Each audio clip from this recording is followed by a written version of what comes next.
Mr. Daniel Sharp. Hello. My friend, we've been having, technical joy, which is everything we've discovered about doing live podcasts at motorsport events. It's been a journey through the process, but we are here. It is a journey. It is a journey of fulfillment. But, mate, what I really want to know is I've been watching you detach from reality as you keep falling over quite special GTRs. Oh, mate, there's Hawkins put on a pretty good show here this weekend, and walking around, seeing not only like the really new stuff and the modern iteration of GTR, and which is epic in itself, like the 2,000 horsepower plus builds from all the major workshops and things like that, but like genuine motorsport history is here. Like you've got the Falcon GDR, the GIO GDR.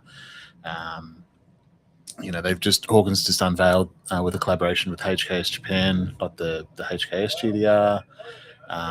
Varun from 101 Motorsports, who people, especially Queensland, but like nationwide, would know 101 from two plus decades of doing pretty crazy things. And now Forza Horizon 6. Yeah, exactly. That was our joke, is that he's built the tribute car that looked, the Mighty Mouse. Yeah. But they've just unveiled here today a Millennium Jade R34 GTR as a full restoration. So stock standard, but just beautiful. And Tamura-san, who the father of GTR that you spoke to yesterday, was the man that pulled the covers back, and sort of to see, Varun and the team unveil that was and really, having really that special. man specifically. Absolutely, yeah. So it's considering that it was that man that was behind such things as the colours and all those sort of things, and much more in the missing development side of things. Absolutely. I even saw, like, with the colours, there was a story about him taking the colour swatches to different places, out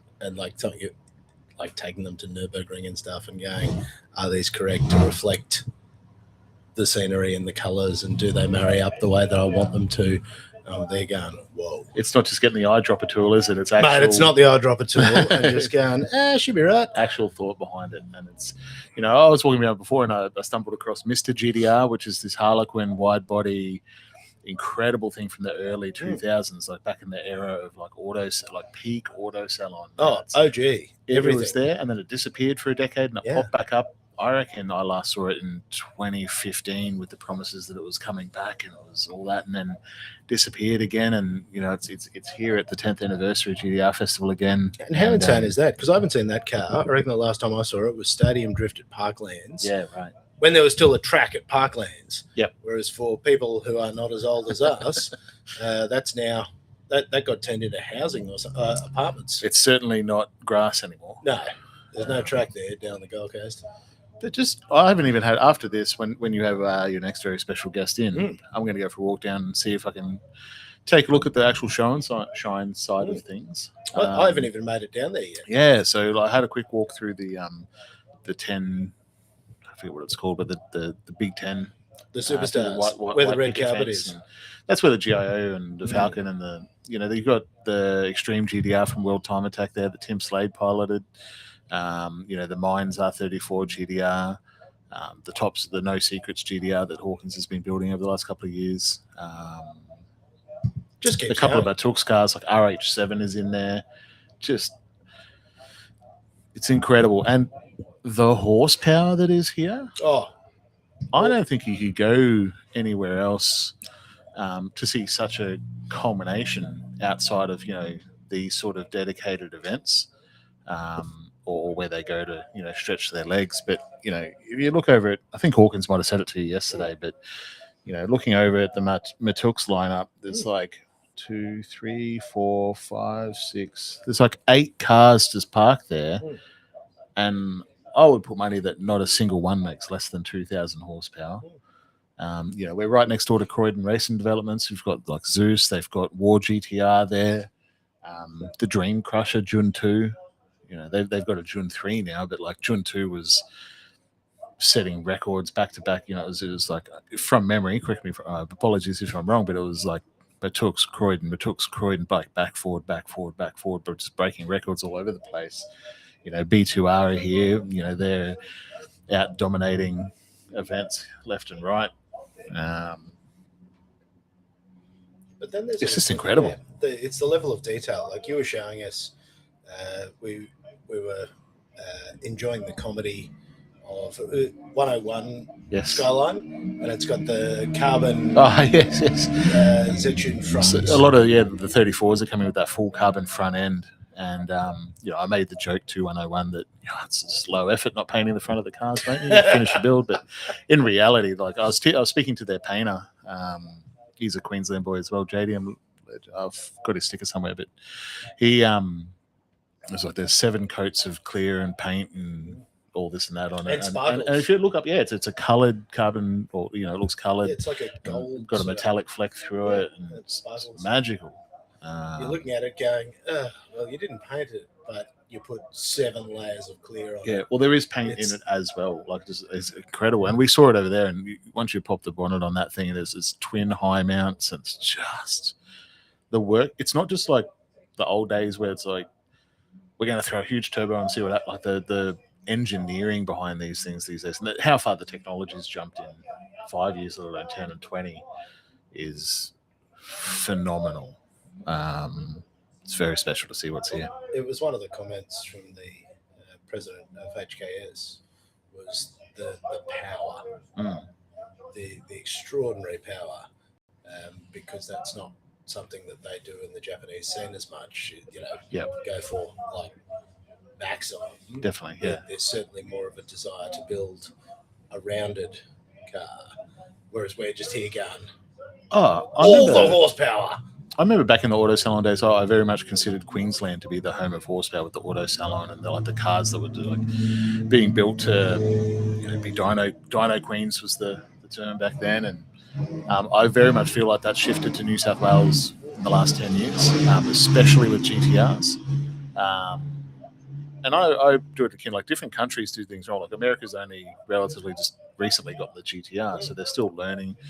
If I was to talk about Supras, like America would have it hands down in terms of how fast they are. And, I mean, we've got an Aussie, what, Harvey Kiwi or Aussie Kiwi? Anyway, had like the 2J record for years. But because we've had the GTR for so long,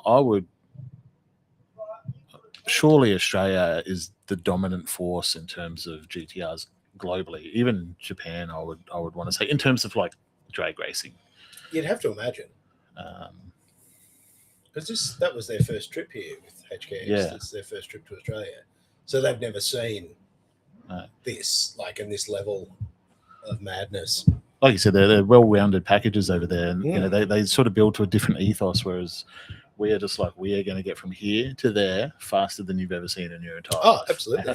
It's mental. The conversation last night where the 150 horsepower per wheel is where traction no longer becomes relevant, and that like building to that as an ethos. Whereas we're like, nah, mate, 500 horsepower per wheel, please. Like, I mean, Matooks had that car that they launched on, that they put a video up a couple of months back now, like 3,000 horsepower. What? And it was like, I'm going to get the numbers wrong, so I apologize, but it was like 3,000, 100 psi plus, and it was like 600 shot of nitrous, and and they can drive that on the street. Those are boggling numbers. It's like that car is like registered, and they can drive it to the track if they want to. It's just bonkers. Like I cannot comprehend it. But the 100 pound of boost. Just mental. Like the stuff I actually struggle with. I'm like, how do these things hold on? No, Like I remember people I've blown up ones with like 4, 6. But remember, like I keep referring back to the auto salon days. Like companies and workshops and private owners were grenading motors in the hope to maybe hit 1,000. And if like you're not even in the game if you're making 1,000 now. Like it's amateur hour. Yeah. It's incredible. 1,000 is what 300 horsepower was exactly 20 years ago. Exactly. It's incredible. But the quality that's here, and everyone's been really lovely. Like everyone's been super hospitable to us. The international guests have been amazing. We've got more to speak to at the moment. And then there's just cool stuff everywhere, like that Beamer. Outside the window. It's not just GTRs. And I'm a fan of the modern M3 longback, the wagon, but it's our good friend Rory is telling me it's a big boy as well, like 12 or 1300 horsepower in that as well. And so practical. Just put everything you need in the back. Whole family, all the groceries. Come down, run an 8, go home. Yeah. Or whatever it runs. Throw down. Yeah. Travel fast. Well, there you go, Mr. Sharp. Yeah. Appreciate your hot take. No, my pleasure. It's been an awesome weekend. It's been a lot to do and a lot to get done, but we've done it and we're here and having a good time, speaking to special people. And just even being there, watching that HKS car be unveiled. Oh, yeah. And I mean, Mr. Hawkins looked like a proud dad. Oh, that's like I said, they haven't even been here before. So, Japanese tuning culture and like the big workshops over there is very like Japan is in Japan. And to be honoured by them to come to Australia and share that with us and be involved in Australian GDR and car culture is legendary. Yeah, it is. It's truly legendary that they've come here and gone, no, you do this properly, you do this with respect, you do, we trust you to work with you. Like, hopefully it leads to more, bigger, better, lots more. There's definitely, with the size of the Australian car scene, like it's massive. Like there's so much opportunity. Crazy. Mate, we'll let you go. Yeah, no worries. I'm going to go and see if I can check out this show and shine. See what's happening. See, I think there's some drag racing stuff happening at the moment. We might even have a guest at the door. Just got to keep it cranky. Tuck it through. I'll go say hello. Let her rip. All right, team. Catch you again soon.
Alrighty. Well, mate, welcome to our little show. Thank you.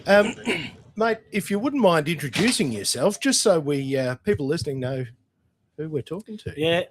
Where's the camera? Where am I looking? Oh, mate, over there, but you're mainly talking to me. This is a super unprofessional show. Yeah, no worries. Adam from Just Engine Management. So I've got my Just Engine Management workshop down in Ingleburn. Been there for 18 years this year.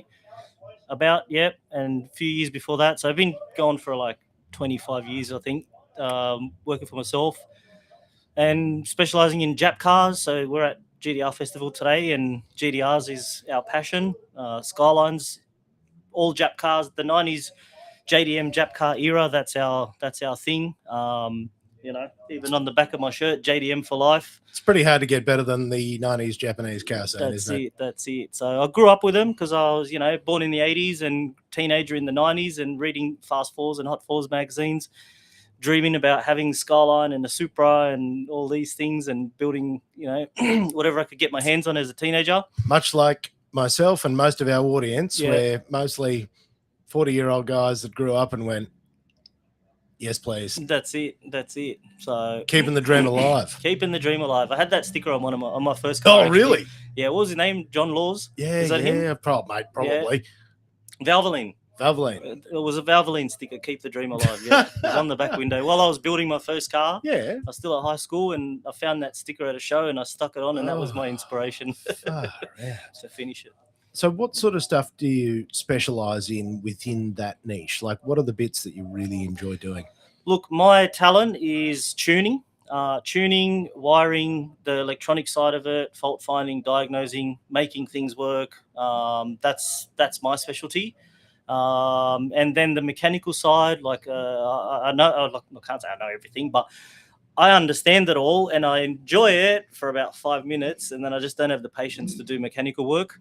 But I advise my team. So I've got mechanics, workers and whatnot. I've had countless workers over the years, and I just teach them what I know and my ideas and methods, and they do it that way, and then the cars just seem to work. It's pretty good. Yeah. And also, like, there seems to be a line between people who like to spin spanners and people who like the electrics, and they don't seem to cross over a great deal, I've noticed. Yeah. People seem to like one or the other. Yeah. Not so much the both. You running anything yourself this weekend?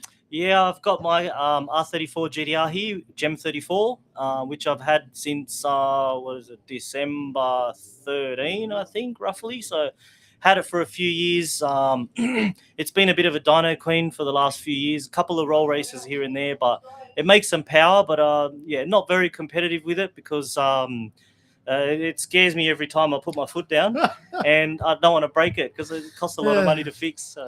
Fair enough. Yeah. What does your dyno queen make these days? 1650. So 1650 horsepower at the rear hubs. I've won the cast block shootout a few years in a row, so I'm back again. Oh, wow. Hoping that I could take it out again. We'll see, because it's just an RB30 block, no billet, nothing like that. No billet. Yeah.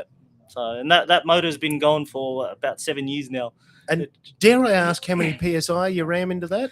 That's 1651 horse, 52-pound boost, 9,500 RPM, and 75 shot of nitrous.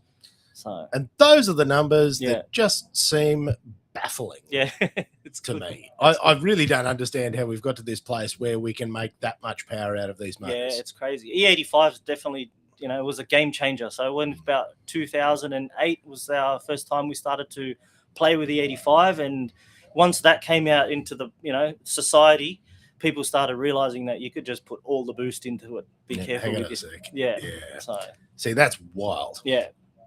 And what are the plans for the rest of the day? So you've got big dyno push. Is that? I'm going for the dyno. I just went for the drag because we entered it into the Ultimate Streetcar Challenge. Nice. I just pulled up at the drag strip for the first time in 8 years with that car. Oh wow! And just sent it. Well, I just sent the back right drive shaft. So oh no! Yeah, I snapped that. Oh no! Got towed back. There's a shaft on the way now. So throw it in and make it go again. Throw the shaft in, but I might just shy away from the drag strip today because it's going to happen again. Like, it's just too much power. It's sticky track. The grip's good out there. Yeah. And I can't drive. I don't know how to launch a car properly. So the next thing will be Motorcana. We're going to go do some So bit of good. sideways action in it. Yeah, and that's then awesome. off to the dyno since the front shaft will be out. So Oh, my man. Well, I don't want to keep you too long because I know you've got a lot of things to do. But dude, thank you for coming and talking to us. We've got another car here. Oh, please. Yeah, let's go. I gotta mention my mate Jimmy's got his Hilux. Yeah. It's a 84 Hilux from the paddock, 3RZ build.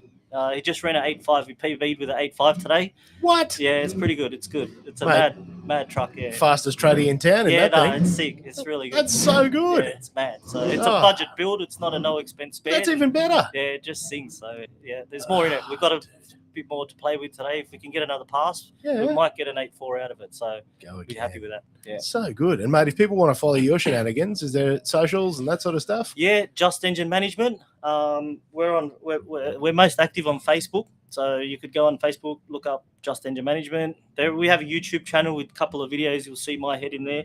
Instagram, very little, but we're there. So, but if you generally Google us, because we've been around so long, you'll find breadcrumbs of us in all platforms. So we're still kicking. We love it. JDM for life. So good. Sir, fist bump of respect. Thank you very much. Thank you for coming and hanging out with us. And I hope you really enjoy the rest of the day. Yeah, same to you guys. Appreciate it. Thank you, mate. Thanks. I hope I didn't do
Where do you guys go?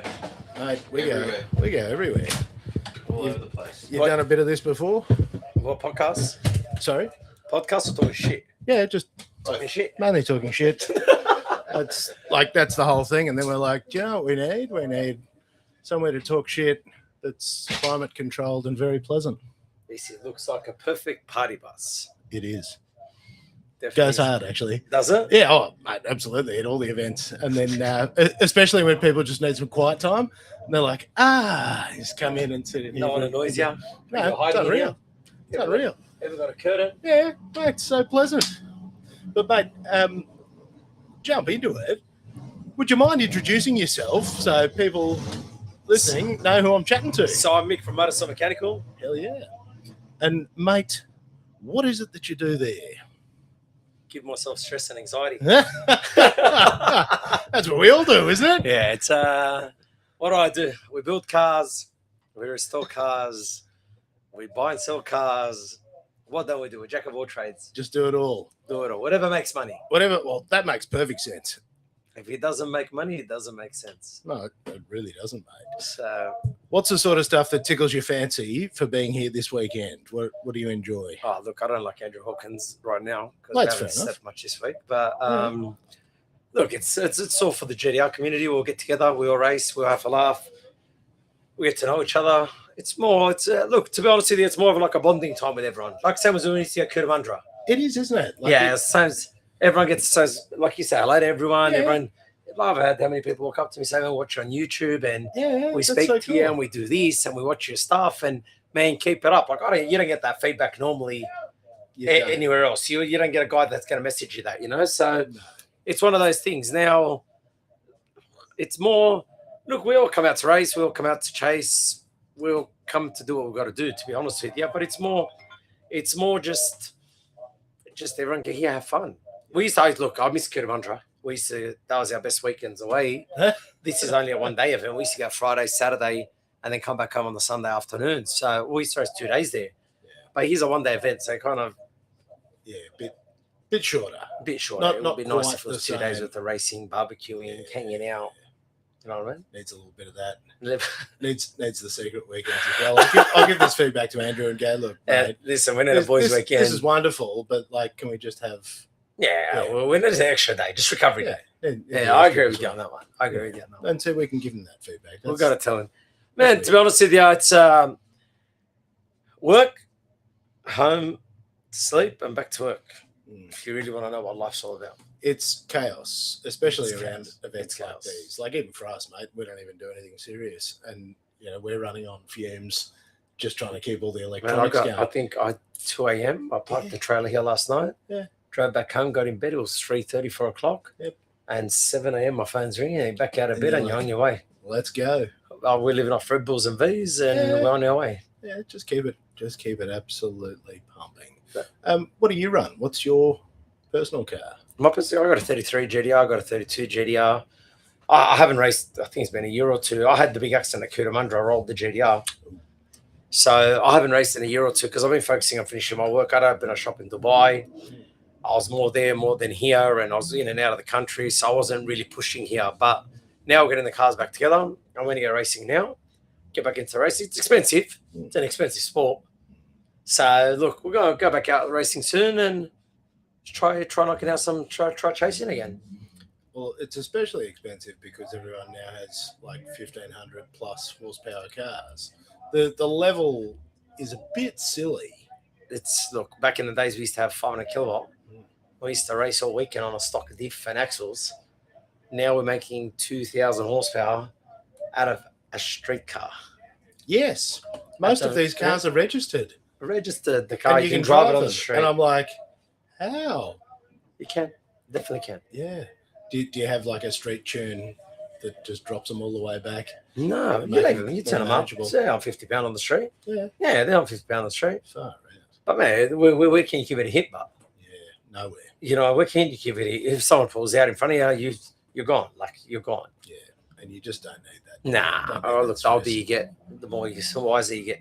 Well, you've seen things, and you've barrel rolled a car yourself. It's not great when it goes poorly. Oh, you think you're going to die? No one wants to die. Put it that way. So it's hell no. Want to do more racing? We want to do more racing. So like it's the level today is crazy. Crazy. We're talking 35 GDR. We're making 1,500 horsepower in a street car. We're talking aircon heater. Oh, hold on. What am I talking about? 1,500, 1,900 on E85 with aircon heater, heated seats, full street car, stereo, everything. Which is so mental. And that was actually, speaking to some of the Japanese guests that are here, the level of horsepower is very surprising to them because they sort of build their cars. Yeah, 500. A little bit more all-rounded. 600 horsepower, yeah. You know, it's enough. Yeah. And we're like, nah, more. No, we're more. Like, you know, I'll read a customer, hey, man, cousin Ladonna, and he'll be standing there and it's like, oh, makes 1,500 horsepower. No one even claps anymore. Like, I remember when we were racing here one time, I think we went like a 7-something, and no one was even clapping. Like, on the return route, normally we used to get that. Yeah, you're like, yeah, boy, I got back to the return route, and everyone's walked off. Like, where are these guys? And what are they doing?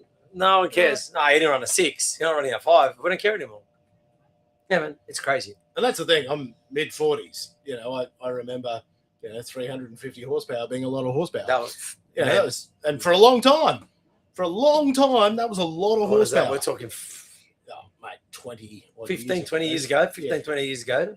You had 500 horsepower. You were the king. Mate, that's big boy. That was big energy. Yeah, but like you were king. 600 horsepower. You're like back then, yeah. Sorry, boys, just throw out the tripod here. Yeah, killer. Now, mate, that's amateur. I got 400 horsepower in my car. Do you? Yeah. And that's what's that? The grocery grandpa spec. Yeah, exactly. It must be the grocery. Very, very safe and sensible and boring. I can't believe you do such a thing, man. I know it feels disrespectful. Needs one in front of the 4 for a street. Apparently. Definitely. I agree with it. I'm just trying to roll old school. What car is it? Falcon. Come on with this. What do you got a Falcon for? There are many things wrong with me, and that's one of them. That's one of them. Falcon owner. Yeah. Been to mental home before? Oh yeah, absolutely. You have. That's my idea. Yeah. Definitely Falcon owners a bit. Oh yeah. How you going? We haven't met a normal one yet. They're terrible. Special. They're terrible. Specials. There's a reason they're not made anymore, mate. What is it, Barry? Yeah. Yeah. Barry, killer engine. But like they're just killer engine. Absolute trash. But killer engine. Hilarious. Killer engine. For what? Look, what are they going now? 6s now. Yeah. Come on, for a taxi. For a taxi. There you go. 500,000 Ks these guys. 500,000 taxi. 800,000 Ks. 1,000,000 Ks. Nothing. Yeah, it just doesn't matter. It is so much fun. Now, you said you built a business in Dubai as well. I had one. Yeah, I opened a shop there. It was hard when you're doing it on your own, going in and out. I'll bet. You don't have many people that want to. What's it called? You don't have people that want to actually work. Like finding workers today is hard. Yes. Let alone just employees. Like just anywhere. Getting employees that actually want to work today is hard. Like I remember when I was younger, man, I used to work. I'd work all hours of the night, lay on the concrete floors. Whatever it takes. Look, I'm still doing it now. We still stay up till 2, 3 a.m., 4 a.m. We'll dyno cars while the sun's coming up because we want to go racing. We're sick. Like we're actually sick for it. But I went and I thought I'd open a shop there, give it a crack. I didn't realize how hard it would have been, obviously relying on people over there. So kind of got me a bit. So now I've opened a shop in the UK with one of my customers. It was a customer of mine in 2016. He purchased a gearbox off me, blah, blah, blah, blah. Then we became mates. He flew into Australia a couple of months ago. He said, man, would you ever interested in opening a shop? I go, no, man, I got to be here. I can't leave here now. He's a mechanic by trade. And then he said, what about if I run it and you just come in and tune cars? And I thought, you know what? If his money's in it, he's tied in with me. This could be like a thing. So we've got one now in the UK. So I got a shop in the UK. Whereabouts? Cessnock in the UK. I was just there. I just got back last Tuesday. I landed 6 a.m. at the airport, straight back to work, like 21-hour flight. There was no go home asleep and jet lag and there was nothing. It's just get off the plane, straight to work and zip it. Next morning, back to work and let's go again. So it's one of like, I did like it. Love the people there. It's more like Australia, to be honest with you, in my opinion, compared to Dubai. Dubai's a lot more fake and a lot more money orientated. But UK, humble people. So it's a good thing. We're going GDR Festival over there. Is it a big scene? big GDR scene in the UK? Or There is cars, but I think for them, obviously they're starting a lot more with now the cars are expensive to build. So I think they're more into their Evos now. I've just tuned the Evo for over there now. We've got a 32 GTR on the shop, got a 33, got GTRs rolling in now. Like there is a big market for it. Just a far more expensive car these days. You're not starting under 150 anymore. That's big bucks. Yeah, man. You're not starting under $150,000, man. Yeah. So you buy 34 GTR, 100, 150, 200,000. Plus then you build it, you're throwing another $200,000-300,000 at it, it's $500,000. That's a lot of money for an old Japanese car. Yeah, even that perspective compared to a Lambo. Oh. When someone buys a Lambo, $500,000 twin turbo, it's like, oh yeah, okay, it's a Lambo. Yeah. You expect it to be $500,000, but when you look at a 34 GTR and you're like, there's $500,000 in that. And you go, no, it's just a Nissan badge. It's just a Nissan badge. Yeah, very, very modest interiors. It's crazy, but it is crazy. It is crazy. Look, we're talking 34 GTRs about $50,000, yeah? I remember. $50,000. Oh. No one wanted a 34 GTR back in the days. Mate, I remember a Bayside Blue one specifically that was $40,000 with the full Nismo catalogue in it, and like that was a difficult car for them to sell at that point in time. And you're there going, huh. Imagine back then what was 40, 50 grand back then was a lot of money. Yeah. Well, a lot of money. And again, a lot of money for an old Japanese car. Yeah, who would have thought? These were not collectible vehicles. Yeah, it wasn't a collector vehicle. There's no such thing. Mate, you said now all the colours and the rarity and everything, mate, it's insane. It's insane. What they are today is insane. And not in a million years did I ever think that they go to the meteoric levels that they are now.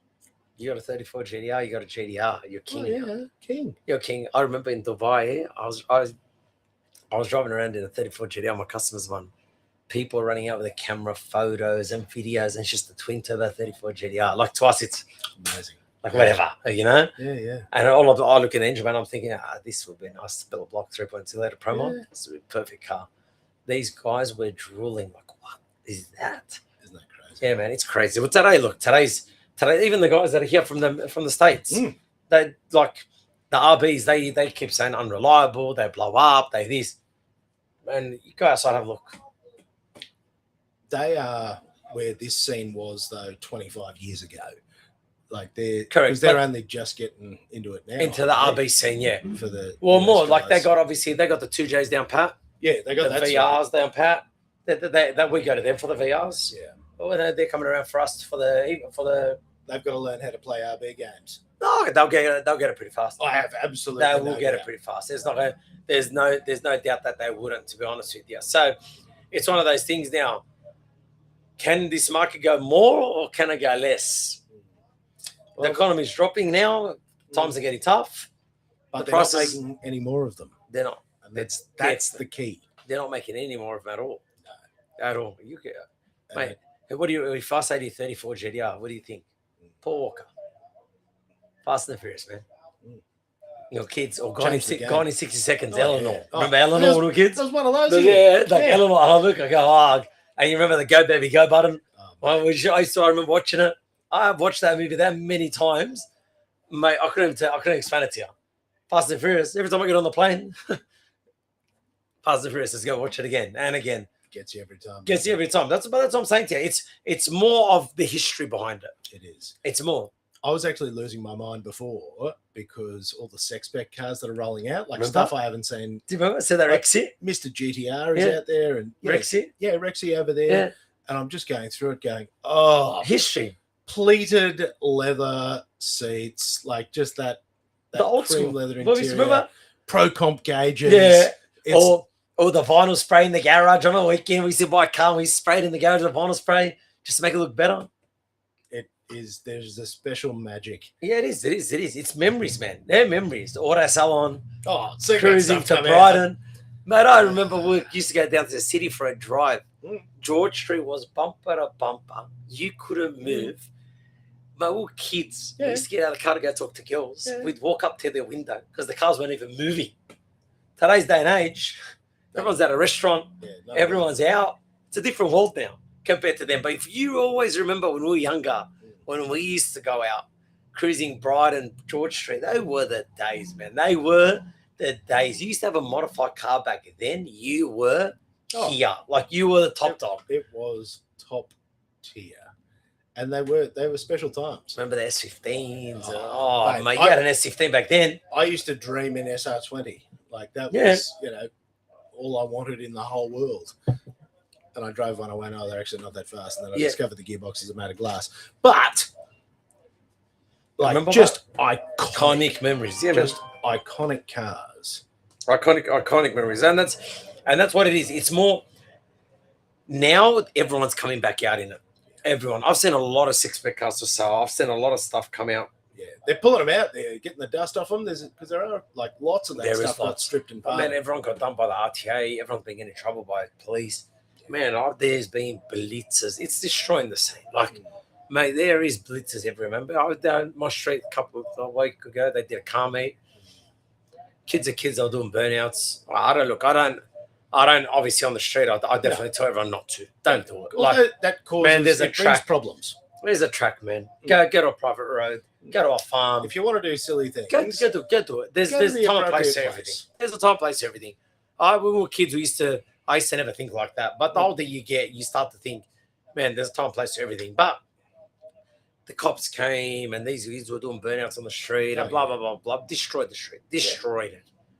Got to a point where the coppers came and everything, and everyone got defected, RTA inspections, and just destroys it for everyone else. Well, they'll make an example of you. Yeah, God, they have to, though. They have to. It's their job. Absolutely. It's their job. So it's pretty much now the scene is it's on a decline for sure. Absolutely. It's on a decline for sure. You don't want to spend $500,000 on a car that you can't even drive, can't do nothing with it. You just put it on a trailer to take it to roll racing for one night every 2 weeks, and you're done. Yeah. Like, to me, there's no way I'll spend $500,000 and do that. No, it makes it very hard. You know what I mean? So it's more of one of those things now.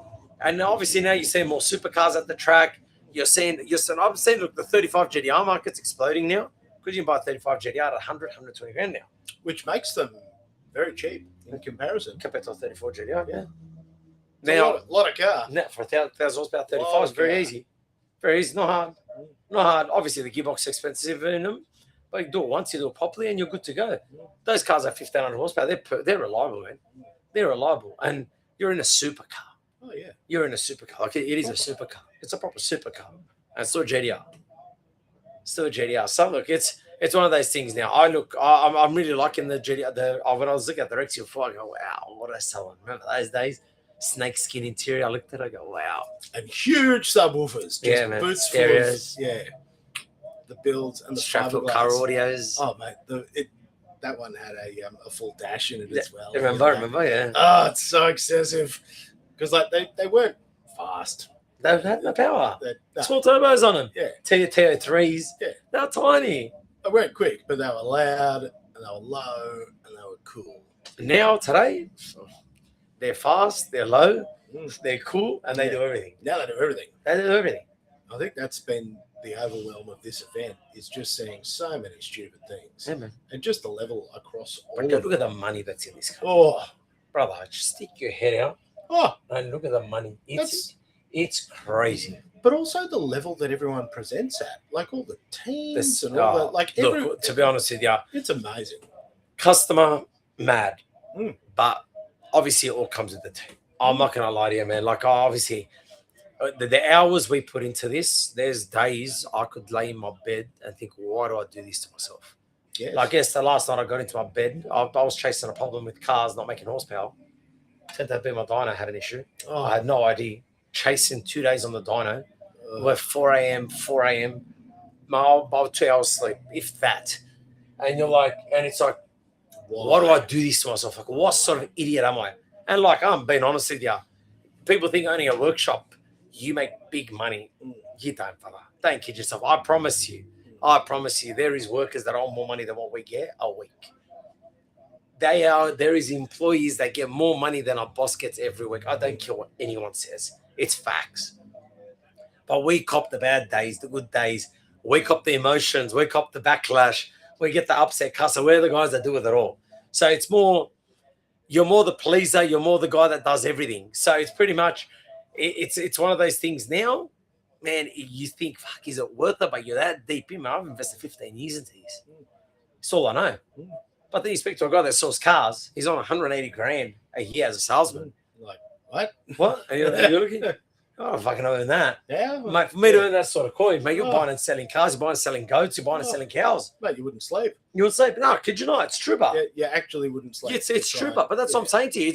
It's one of those things where, mate, it all comes to the team. If everyone's in together and everyone's working together, and it will always work. Other than that, mate, there's no. You can be the customer with all the money in the world, but if your team ain't there with you, you ain't doing nothing.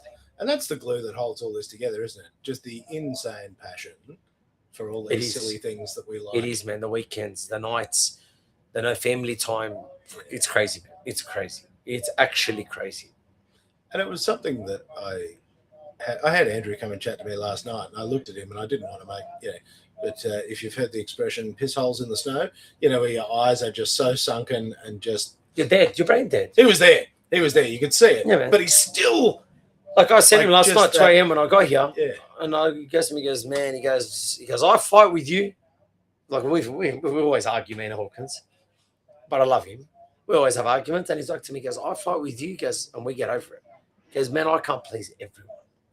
And he was upset last night, 2 a.m., 2:30 in the morning, we're talking. And he goes, Mick, he goes, I can't keep everyone happy, man. No. He goes, I can try, but what do you do? Like, how much as a person do you stop and say, man, okay, it's about me now. It's about me now. Like, it's about time. Like, man, it's an emotional thing. Like, obviously, you got to be in that mental state where you've been broken before, where you just don't care if you're broken. Like me, mate, I grew up with $0. I grew up my mom was single, looked after us, raised us. Mate, I grew up getting pants off my cousins, jeans, a pair of jeans, like a Levi's jeans. I can go back to having nothing like that. It won't even break me. I couldn't care less. Mate, there's days I don't have $100 in my account because I've funded the whole shop, I've funded builds, I've done everything. But it's all here. Everything is here. It's either you let it break you or make you. It's one of those things. So when someone says to you, owning a business or running an event, mate, yes is, I think, hey, look at Kyle, 1320. That broke my heart. So a guy that used to come, we used to hang out together, we used to do videos together. Mate, goes to show you, someone could look so happy in life. But look, mate, like it's a shame, man. It's a shame. And us men, we keep it together, yeah? Let's be honest. Like, mate, our bad days, we push them down. Man, just swallow it and just keep going. Get up. Mate, we just keep it always together. And that's where it's now. But I honestly, I think mental health today is a bigger thing in the perspective of the business side. It's a big mental thing. And I say kids are opening shops. Man, there is that many performance shops in Sydney now. It's ludicrous. Every corner. It's a big scene. But that's not for everyone. No. It's not for everyone. Mentally, you're in for a ride. I said to one of my workers, he came to work with me. He said to me, he goes, man, I'm going to open a shop. I said, I promise you. I go, I'm not, do it. You do it. You do what you got to do. But I go, I promise you it's cancer. Thought I was joking. Every week, we're still friends. We talk every day, nearly every day. Ring him up. Hey, how's the shop? Yeah. I should listen to you. Yeah. I should listen to you. And that's why everyone will say to you, oh, man, he's living the dream. Yeah, mate. Fuck, I don't know whose dream you're living, but this ain't the dream. This ain't the dream. And that's... Results may vary. Doesn't matter, mate. You can be number one. Mate, we were chasing a 34 GDR record for a year and a half. Yeah. We got it. We had it for a year. Someone came and took us out. Man, I was depressed for a week. I had zero motivation to move. Well, you know how much it took to get to there. There. And that's the problem. Yeah. Is like there is just a mountain to be climbed. Yeah. You get to the top and you go, oh, crap, there's another mountain. I remember one time, even when we were chasing for that record, my dyno locked up at 1,000 horsepower. I think it was coming on boost. The dyno locked. I lost diff, gearbox, and engine. We were racing the next day. Okay. We rebuilt the engine, welded the block, because that was a built block, welded it, fixed it. Rebuilt the engine, box and diff in 36 hours. That's disgusting. It got to a point where I swear to you, my eyes, I was on the floor, I was falling asleep. You would have been delirious. My business partner, Ray, he fell asleep putting on a clamp on the cool top on the dyno. He fell asleep on the floor. Like that's how to show you that it's only determination. But no matter how hard you try, you'll never be always number one. No, it's not possible. It's not impossible. That's why you just got to enjoy it. And that's how it's come to now. Now you just got to say, you know what? Okay, let's go. We're here. And you've got to be comfortable doing you. The way I'm comfortable in a 400 horsepower Falcon, I'm just okay with that. Well, it comes to reality as well. Like, man, there was times I look at other people, I'm like, fuck, man, how's he got a Lambo? And I don't got a Lambo. How's he got this? And you get lost because you're chasing something that you don't really like. It's a fantasy. It's a fantasy. And you also don't understand the price that they've had to pay. You don't know what he's struggled to get to that. You don't know if he's been given it. You don't know what's happened in his life. He could have lost a family member, could have lost something to have that. But at the end of the day, it's just one of those things now where it's like, appreciate what you got, be grateful, and just smile, man. There's people out there that don't have nothing, yeah? Correct. Whereas we choose to do this. Like there was a point in time where we went, you know what? I'd love to be part of that. I want to be part of that world. I want to do that I stuff. remember when I was in year 9 at school, got home one day, got mum, she goes, yeah, I don't want to go to school anymore. She goes, what do you want to do? I said, I want to be a mechanic. She said to me, are you sure? I said, I don't want to go to school anymore. I was in year 9. She goes, if you leave school, you're going to work. I said, yeah, I want to be a mechanic, mum. I wish she smacked me with something across the head to put reality in my brain to tell me, what'd you do to yourself? But now, we're year 9. I left school. I went and worked at a mechanic shop. From year 9, I'm 36 years old now. I look like I'm 50. You look good for 50. So, yeah, you're 50 years old now? Yeah. From year 9 to now, mate. You wouldn't have listened to her anyway, would you? If she had said no, you would have. You'd be like, no, you're wrong, mum. It's like everyone says to me, my son's junior looks like me. He looks like I swear to God, if you be a mechanic, I'm going to bash you. You go. I'm telling you cannot do this to yourself. I don't know how to explain to you with words that this is not a good choice. Don't think this is fun. Don't do this. Don't do it. Look, but it's one of those things. I could say it's an illness. I'm definitely ill for it. It is. Ill. There's something wrong with all of us. That's what I've discovered. 1,000,000%. All these car things, we're all out of our minds. But that's kind of what I like because we all found our people. Yeah, you could say that. But I think you have to be sick to know sick people. Yeah. You can't. Yeah, it's true. True. I agree with you on that one. Because we all convert money into noise. We blow tires. Like we spend money to have a couple of minutes of happy. Yeah. Set it on fire. And we're burning the money to do this. But then we look at a gambler and say, oh, fuck, what a waste of money. Who's going to waste his money gambling? What a dumb fuck. Idiot. Yeah, and we're at the start line banging a 60 grand engine. Yeah, you're like, I put 100 grand into a 25-year-old Japanese car. Yeah. And people are going, what? But at least the gambler might win his money back. There's a 50-50 on that one. He probably had a good time, like, losing it as well. Stepping away. Tapping that machine on. Had a moment, it's funny, but look, so to me, I don't like gambling. No. But I'll gamble at the restaurant. Absolutely. But see, this is a calculated gamble. Oh, I don't know. Because we write it off to ourselves. We go, this is work. Yeah, this is work. This is worth it. What do I always say? We need it for the business. We always need it for the business, don't we? Or we have to. We need it. It's the job. Education. We've got to teach each other. Yeah. We've got to level up. We've got to do a little bit. That's what I was trying to convince myself a couple of months ago. Oh, yeah, I want to get into these V10s. I need a Lambo. Yeah. Or you can get an M5. I bought a GT3 Porsche. Yeah. Now I want to play GT3s on a twin turbo. Try going down that platform. Give it a crack. I like that. Yeah. How hard are they to do? It doesn't look that hard. I was having a look at it. I bought a 997 GT3 manual. I won't put a twin turbos on it, so I'll put 2 turbo smart turbos on in the rear bar. Put a Matic in it and play with it. Okay, put a 5, 6, 7 pounder boost and just see the turbo noise like a GT2 RS. Can't afford a GT2 RS, but hey, the pocket was all right for a GT3, but give it a crack.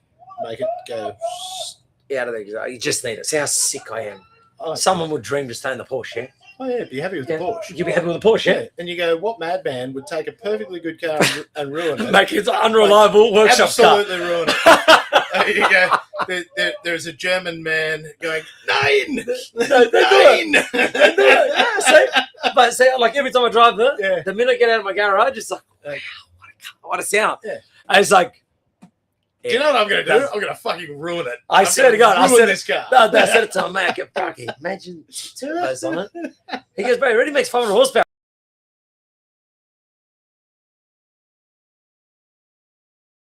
Everything feels slow. It does. Once you drive race cars, It does. everything feels slow.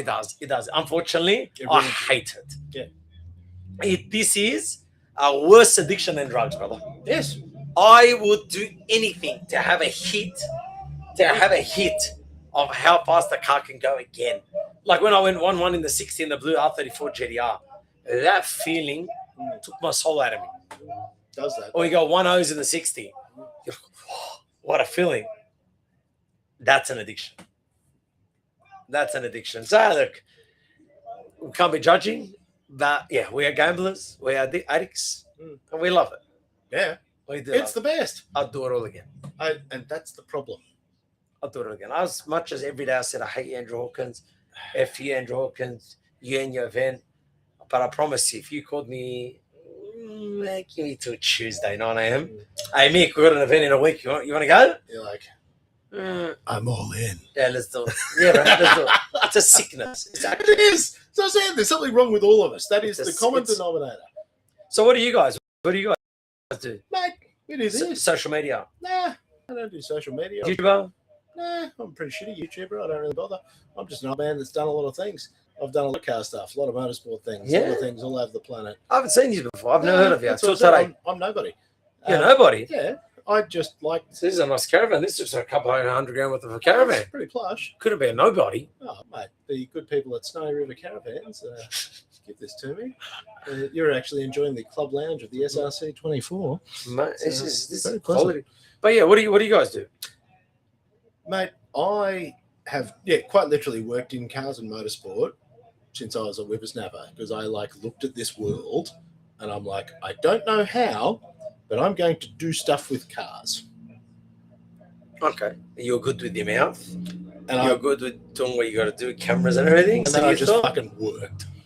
I can imagine. Yeah. Just fucking worked. Because there's no money in this. No, it's terrible. This cost me money. I know. I can definitely do this. I spend money on social media every week. And I don't care.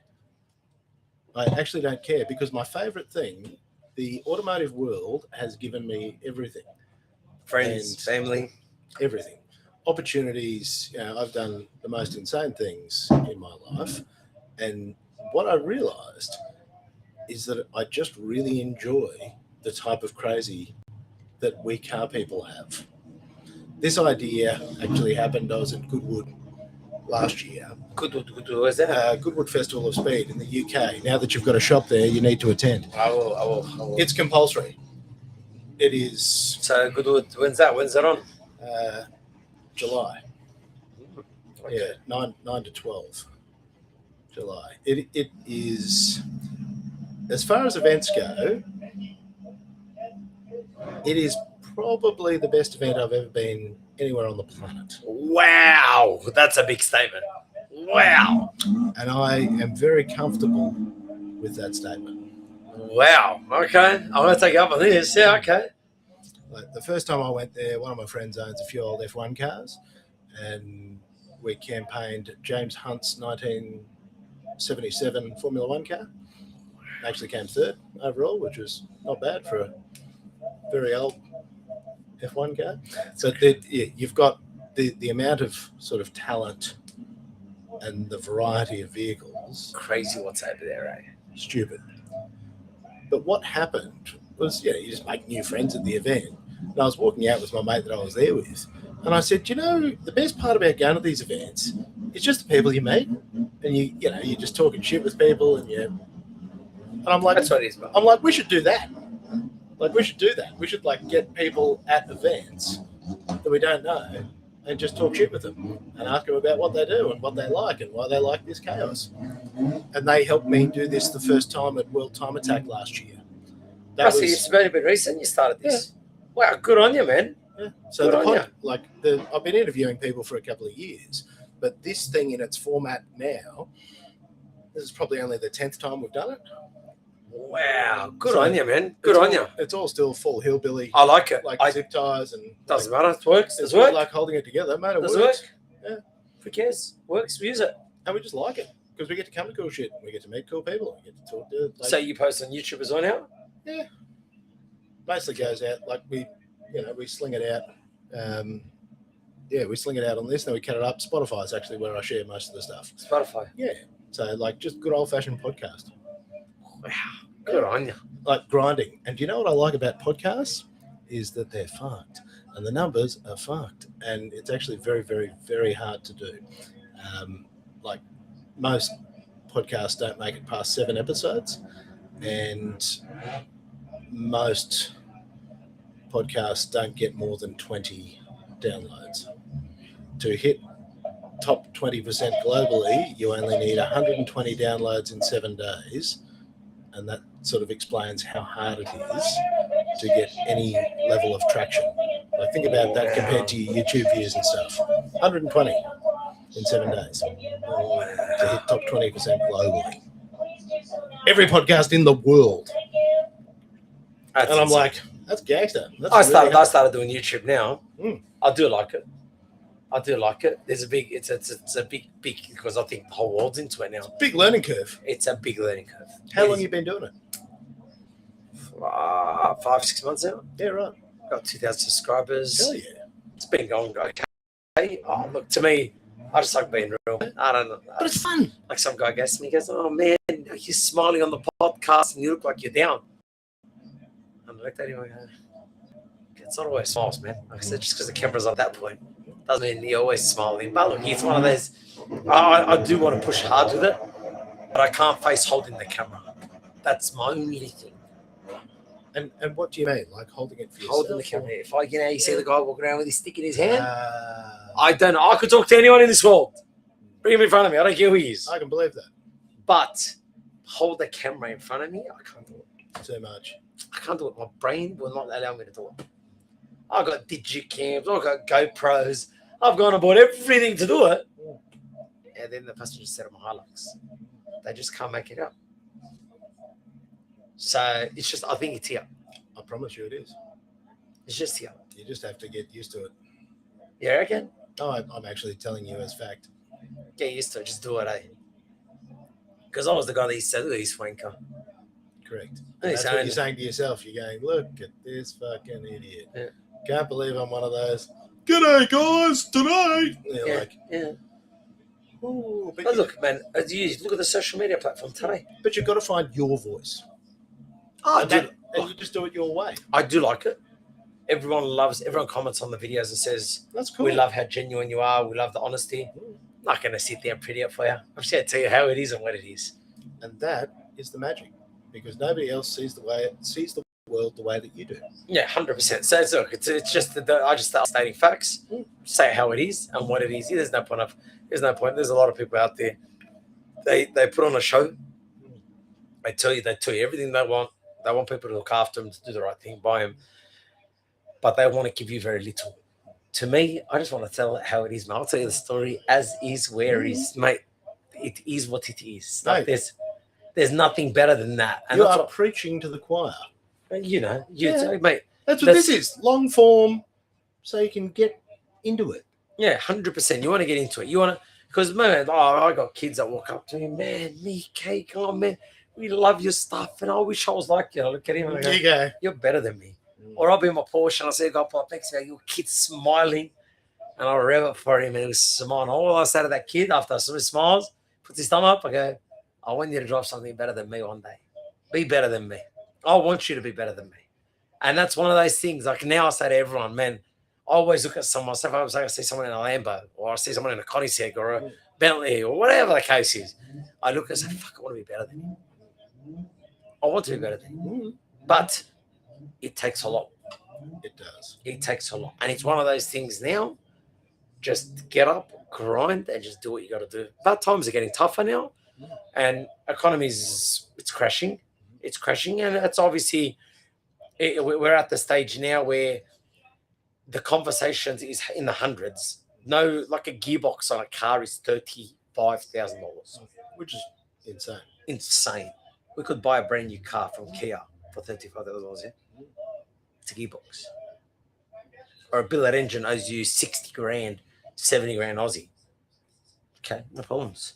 We can buy a second-hand, nice, nearly a 35 GDR. Buy a heap of cool stuff for that sort of money. That's what I'm saying to you. So it's a thing where I say now, man, just fucking get it and go for it.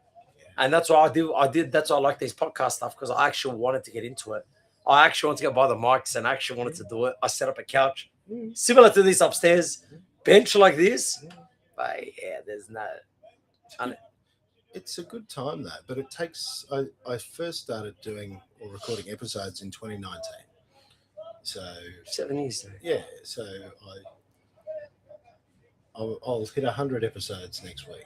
Wow, congrats, man. Yeah, so like lots of people that I've seen. Man, that's crazy. And most of gotta be proud of that. Oh man, I love it. It's like 2 or 3 hours we usually talk. And like it's how long, and not so much at these events, but I do one-on-one podcasts with people where I sit and like just ask them about their life. Because again, I know what it takes to make something of yourself, and it's shit. And so I like talking to people about that, because as you said, kids will look at you and go,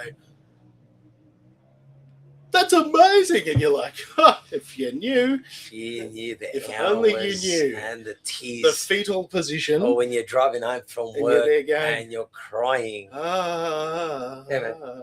Mate, I can tell and there's you, nothing left. I can tell you, there's been times on the way home, I'm driving home, tears are running down my face. Broken. I get home, I wipe my face before I see my kids. Yeah, you go in, and I walk in the door like nothing about it. You're like, how goes this guy? Yeah. Or when I walk in the shop and someone's made a mistake, and I look and I go, do I punch the door? Do I lose my shit? Yeah. Or someone will say to me, "Oh man, he's struggling," and I look at him. I'm like, only if you knew what's in this brain. I'm blessed. I got ADHD. I can't sit still. So for me, it's more of a. We all do. I've also discovered that there's a spectrum. It goes from car guys to trains. The ADHD guys are all in the cars. Yeah, man. It's true. It's true. I can't sit still. My hands always. None of us can. Yeah, I'm always tapping. You see, like it's because we've all had kids, and the schools are going. Everyone's on top of your son needs to be tested, and then you're going, crap. Yeah. How much talk about it now? Yeah, everyone's on medication. Yeah. No, my boy. That's how we found out I am. Yeah. Oh, I didn't have to find that. I already knew. I already knew. I didn't. You didn't know? No fucking idea. You got tested? Yeah. Did you? Yeah. And they're like, "Yeah, you're fucked." And I'm like, Now have you ever had those Dexy tablets? Yeah. What do they do to you? Mellow you off? Right now. Yeah, chill. So I actually slows me down. I can't. Yeah, I can't do that feeling. I actually have to, because I'm maybe you're just used to it. I'm just too. It just pulls it back. Wow. Yeah, I can do it. I tried it once. Yeah, tried it once. I was like, I felt like dead. Yeah, because I'm buzzing. Like I am non-stop on fire. I cannot sit still. I think my problem is I'm another 10 years older than you, so I've got another decade of buzzing. I've been buzzing so long, so hard that I'm just tired. And so you do get tired. I actually really appreciate, and I've really learned to embrace peace. I am looking for peace. And that is... I promise you, that was one thing last night. I was laying in my bed at 4 a.m. And I was thinking, how can I slow my life down? How can I use my brain? Like I make instant decisions. I never think before I do something. And it's like, how do I do? Oh, okay.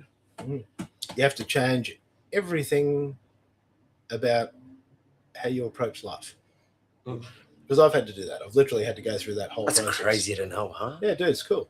But it's very hard because I'm full throttle as well. I only have 2 speeds, 0 and 100. It's same as me. Like nothing else. There's nothing in between. Yeah, no, there's not. Or I'm buzzing. Full throttle.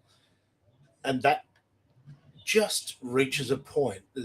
Like I go, it works right up until it doesn't. Yeah, but and when it stops working, it's fucked. Yeah. Well, we got people that take drugs to be on our level. Correct. Whereas we take the same drugs to slow down. And the idea that we can take amphetamines and slow down it's crazy. Like that blows. That doesn't make sense, eh? Like, doesn't make sense, eh? I remember the first time I ever did, I was like, what? Yeah. Why is this guy jumping? Yeah. And I'm sitting in the corner and I'm like, going, and I can actually have a conversation with you. I'm like, yeah. I'm like, I can focus on one thing at a time. Yeah, man. Just Crazy.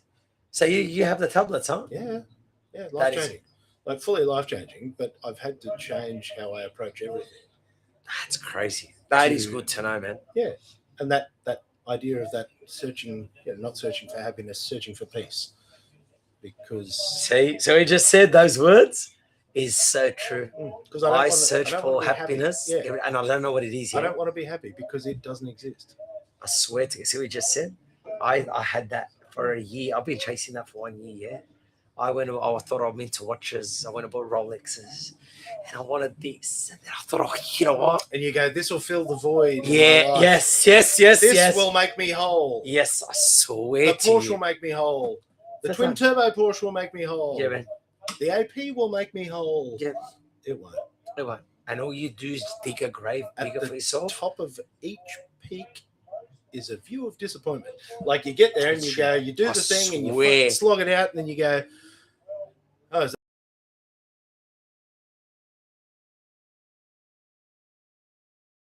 And then you're like, what the fuck? Yeah, I saw exactly how you just said it. You nailed it on the head. You nailed it. I've played this game. You nailed it. You search for happiness every day, and you look at someone else that's normal. I don't call them normal, for argument's sake. And it's like, these guys say to you, man, you don't stop. It's like, so I got a customer that sent me a photo of someone fucking tied up in a chair. He goes, I reckon you get out of this in 10 seconds. Probably. Because I can't sit still. You'd figure it out. But I'm telling you, yes, you are definitely 100%. You look for fucking happiness. And let me tell you, there's no happiness. No, there's no happiness. Because, what is it? To acknowledge happiness, you must acknowledge sadness. And it's where sadness. And you have to have both. And then you have to go between one or the other. Whereas peace, it doesn't matter. Like, yes, those will all still exist. But my well-being is not contingent on one or the other. 100%. What you just said, nailed that on the head. And that is crazy. Yeah. Man, I've actually never spoken to someone. I actually went to see a psychiatrist last week about just to speak to someone about it. And that is so true. I see someone twice a month. Like every 2 weeks I spend an hour. It's the best thing I've ever done in my life. Been doing it for the last 8 years. And it's helped me to understand just the human experience. Crazy. Yeah, awesome. It's like Bunnings of the mind. I walk in and I'm like, what the fuck is this? And she's like, well, aisle J paid $246. You do this because. And I'm like, shit, eh? And then you can change it. Crazy. It's your neuroplasticity. You can relearn things. And I'm like, because I'm like, I can't live the next X number of years chasing. Like for your children and for your family, and to be present for your children and for your family. Fuck, it's that's what I said to you. You're searching for happiness. You're chasing a goal that can you'll never be happy. No, you're not happy. And all they want from you is your time. And if your head is over there, you're not giving them the only thing that they want. It's funny, eh? Brutal, horrible lessons to learn, but crucially important and fucking magical when you figure it out. And you go, is that it? Oh, that's it. And then everything else is just a game. This is all just fucking around. This is so cool. This is all just fucking around. And we make this as priority. Yeah. But this is just me having the time of my life because I've figured out the other bit. And I haven't figured it out. Like I'm still working on it every day. But I've understood that that's the path. Wow. Okay. That's good to know, man. That is good to know. What you just said, you rattled me. It's true, but changed your whole life. It's crazy shit. I just want peace. It's just I just don't even an argument. And now I'm at a point where I just don't want to even argue. Yeah. What's the point? I don't want to change anybody else's mind. I just agree with them. Actually, it's the best thing about YouTube. I figured this out. I've done a lot of media management stuff, like helping famous people and that sort of stuff. And you don't feed the sharks. You know that. Like somebody having a go at you, you do not put blood in the water. I joke with them. Yeah. Oh, so some guy comments all the time on a thing. Mick, you need another hair transplant. I wrote back to America and they'll do me a discount. Yeah. But see, that's funny. And when you can see it like that and you have the ability to laugh at yourself, you immediately disarm them. Whereas if you try and see, I was speaking to a YouTuber. He mentally broke down. Yeah, it's terrible. He was, man. He goes, people are evil, and I was like, what do you care? Okay, man, I don't care if someone calls me ugly, fat, hairy, smelly. I don't give a fuck. I'll just go, yeah, you're right. And that's the end of the argument. Yeah, and I'm like, whatever. They go, this is a terrible show. And I'm like, yes. Yeah, it's shit. Don't watch it. You go, it's supposed to be. What do you want you on That's the goal. That's what I said. Someone said something to me. I'm like, whatever. Yeah. Whatever takes fantasy, but yeah. Okay. I only do this for me. If anybody else enjoys it, that's a happy accident. That's See, and that's a lot. That's back to what I said. Mental health. Yeah. Mental health, man. That's what I'm saying to you. Taking care of yourself, so that we can take care of the other. So, like, I got bitten by a spider 2 days ago. Yeah, on my hand. 2 days ago. I don't got time to go to the doctor. I'm walking around with a swollen hand. Fuck. My head's swollen. Yeah. Yeah. It's numb here. Oh. But where am I? It's 3 o'clock on a Saturday, and we are at GTR Festival in Sydney. And Mick's hand is now turning red to about here. It's cooked. Yeah, you should probably get that looked at. Yeah, but after that, see how cooked we are? Yeah. You understand how cooked we are, yeah? Who said? Yeah, we're going to lose the hand. We are the problem gamblers. Yeah, there we go. Of cars.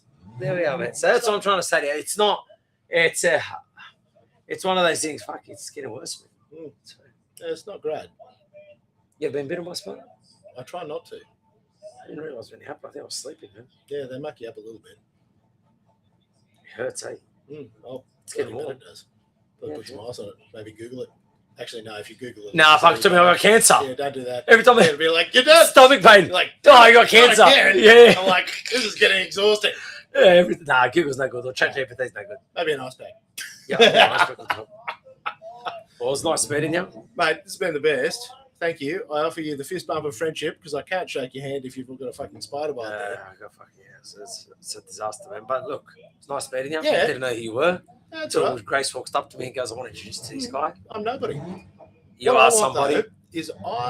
For people listening, if they want to follow your cool stuff, how can they find you on the internet? Where do they follow? Mick Mance on YouTube, Mick Mance on Facebook, Mick Mance on Instagram. Just Hell Mick yeah. Mance. That's all that is, man. Just that normal human.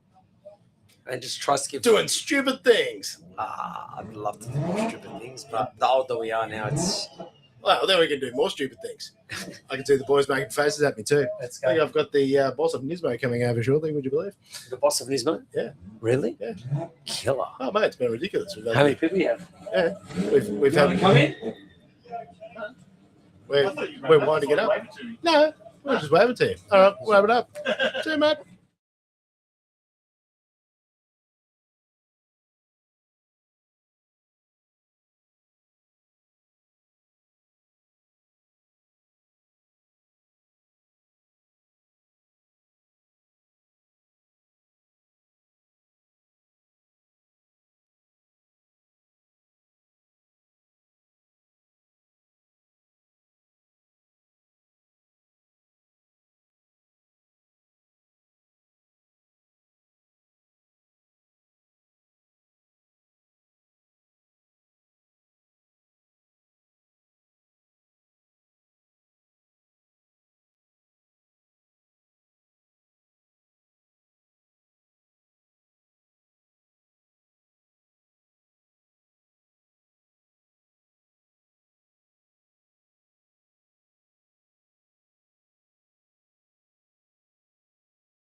And then if you, speak into your thing, that should all be about right. Yep.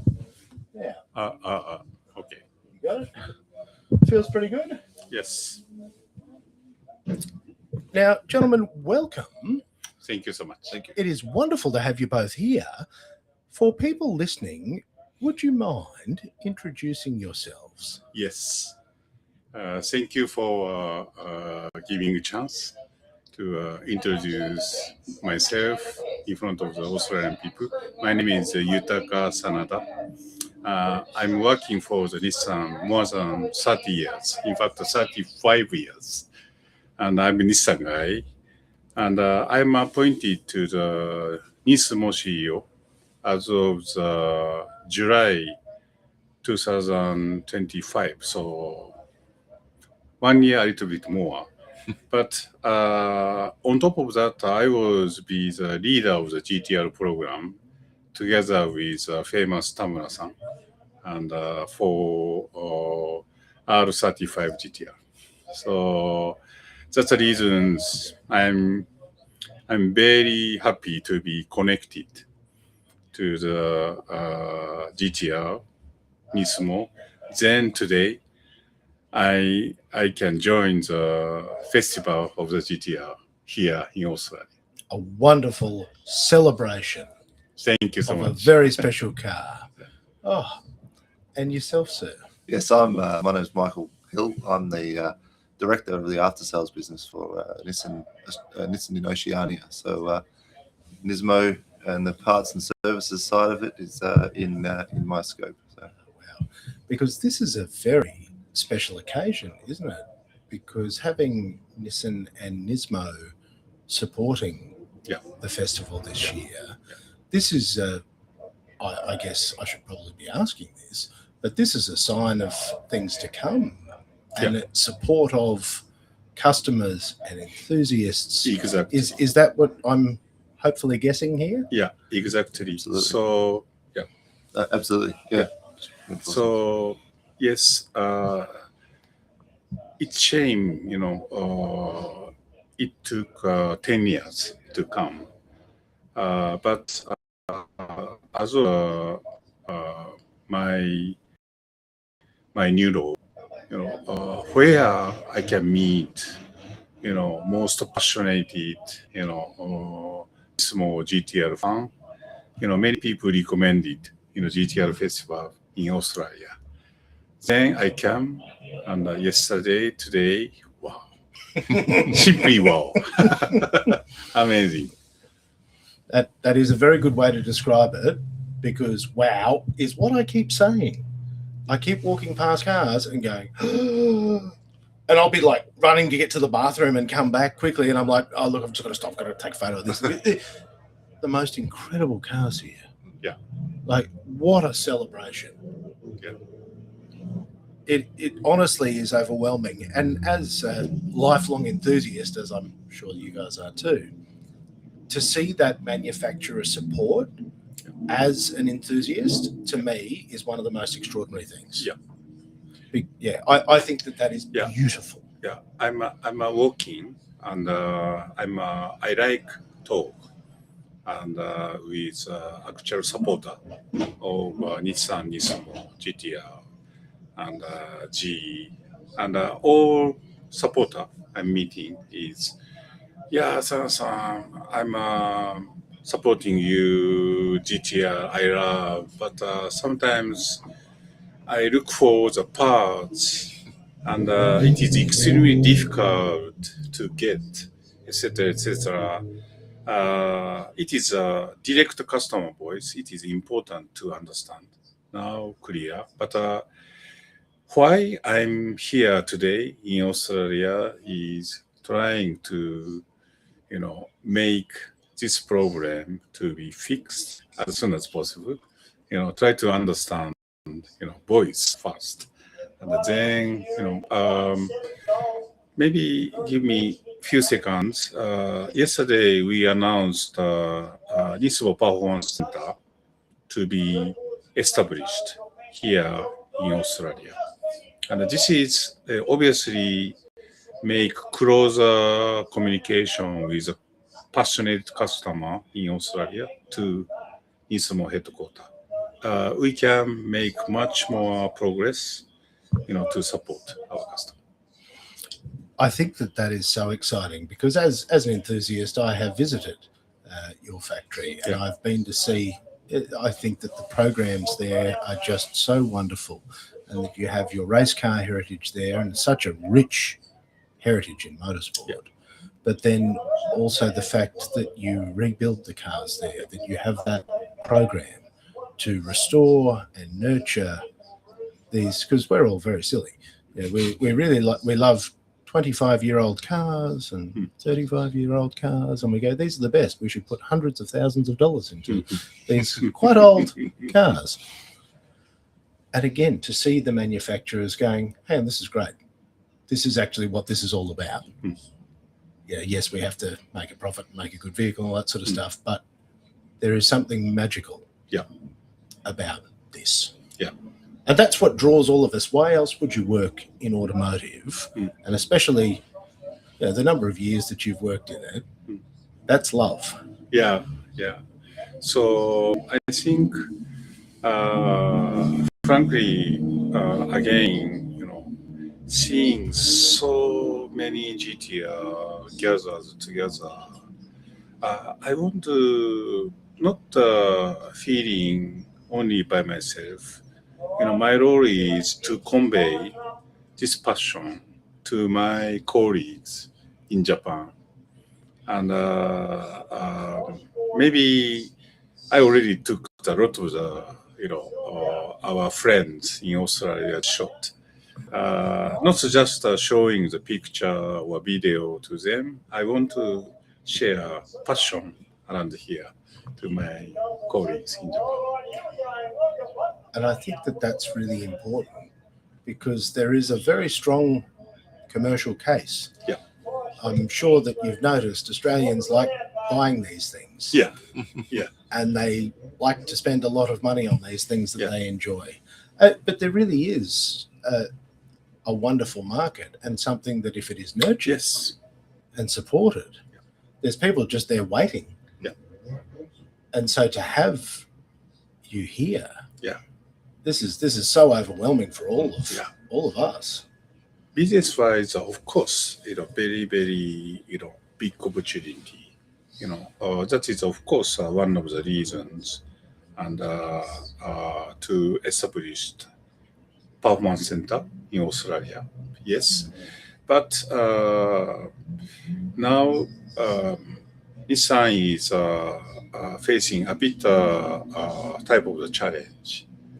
Then, what is the most important piece we need to recover is type of the brand, showing the emotion, some type of the, focus on some differentiated feeling to our customer. We need to recover this, our, passion to make more. For that, beyond the business, we need to, touch our Australian customer as frequent as possible. Then, of course, business will come, together. That's my type of approach here. I had the opportunity to speak with Tamura-san yesterday, and I actually asked him about his philosophy of the vehicles, and it was actually the most beautiful answer. He spoke about the R35 GTR as being almost an extension of yourself. It's something that allows you as a mere mortal to go further than what your capacities would be. Whereas he said the Z, the Fair Lady, is a dance partner, and it is somebody who you partner with. I'd love to know, do you have some philosophy around the way that you work in this business? Yeah, I think When I worked with Tamura-san for the R35 GTR, especially Nismo version, and we are talking. In fact, this discussion was happening in a very small meeting room, and only 4 people were talking. Myself, Tamura-san, and the engineer, and accountant to make the business return of the investment. But yeah, what are our value? Maybe customer looking for the GTR is something different. Type of the unique color, unique acceleration feeling, etc. How we can make something new offer. Wow, this is Nismo. On top of the GTR, Nismo. What is on top of the normal GTR, Nismo, etc. Yeah, I remember well. I'm keeping this type of the not just a business focus. What is who is always keeping in our mind customer we met, love our GTR. So maybe it is same with Tamura-san's. Always keeping customer voice is most important for us. And being able to work directly with Australian partners to be able to deliver this locally, because that's really what's needed. I think that's the other thing that I'm so excited to see, and even just going into the store that you'd set up and say, last night was a smaller day and you had a number of lines that had already sold out. And if that doesn't tell you how excited people are to have you all here. Yeah, this is a whole other, it's a whole other experience for us to sort of have manufacturers coming in supporting these things. It's sort of, it feels like some of the adventures you've had with your R35 race program, where you have gone and stepped outside of the norm, because that's where special things happen. You really do have to try something different. Is that sort of part of the company philosophy as well? Exactly. So I think Nissan, we are 100% affiliate of the Nissan. So in fact, our office is not so far from the Nissan headquarters or Nissan Technical Center, but independent, physically, separated, and we can make atmosphere different to the headquarters is now focusing on how to survive under the difficult, I think, business, competitions. But Nismo and our team spirit is, yes, expectation for us is, try to make, joining the community, some event, and to give type of the passions of the behind the Nismo brand, to bring something new, interesting to show. This is our unique role, and so this time I clearly recognize our possible contribution in this GTR festival as a part of the OEM, and then people recognize, behind the GTR there is an entity, Nissan and Nismo. So it is. I appreciate your appreciation by participants of the GTR festival, but it is our pleasure, real pleasure. to be here and a good experience. We want to bring something much more interesting, offer next time, in this event. Well, that we like to hear, especially when we have to wildly assume that at some point we might see another GTR. Yeah. And next generation GTR is, I'm not allowed to say something about it. Of course. Nissan CEO, but I think, this program study has been continuously done, and I think you can obviously expect it will come. I think knowing the very recent trend change, even Formula One is a mixture of the electricity and ICE. So I think maybe our planning will be flexible. Maybe our GTR historical culture will be obviously kept in the next generation. I do hope. I'm sure that it will be a surprise, and I'm sure that it will be an evolution in much the same way that the step, especially from R34 to R35, was a very significant step and really embraced newer technologies very rapidly before a lot of the market had considered it, and you really paved the way with that. And I guess that speaks to the legacy of that vehicle in market.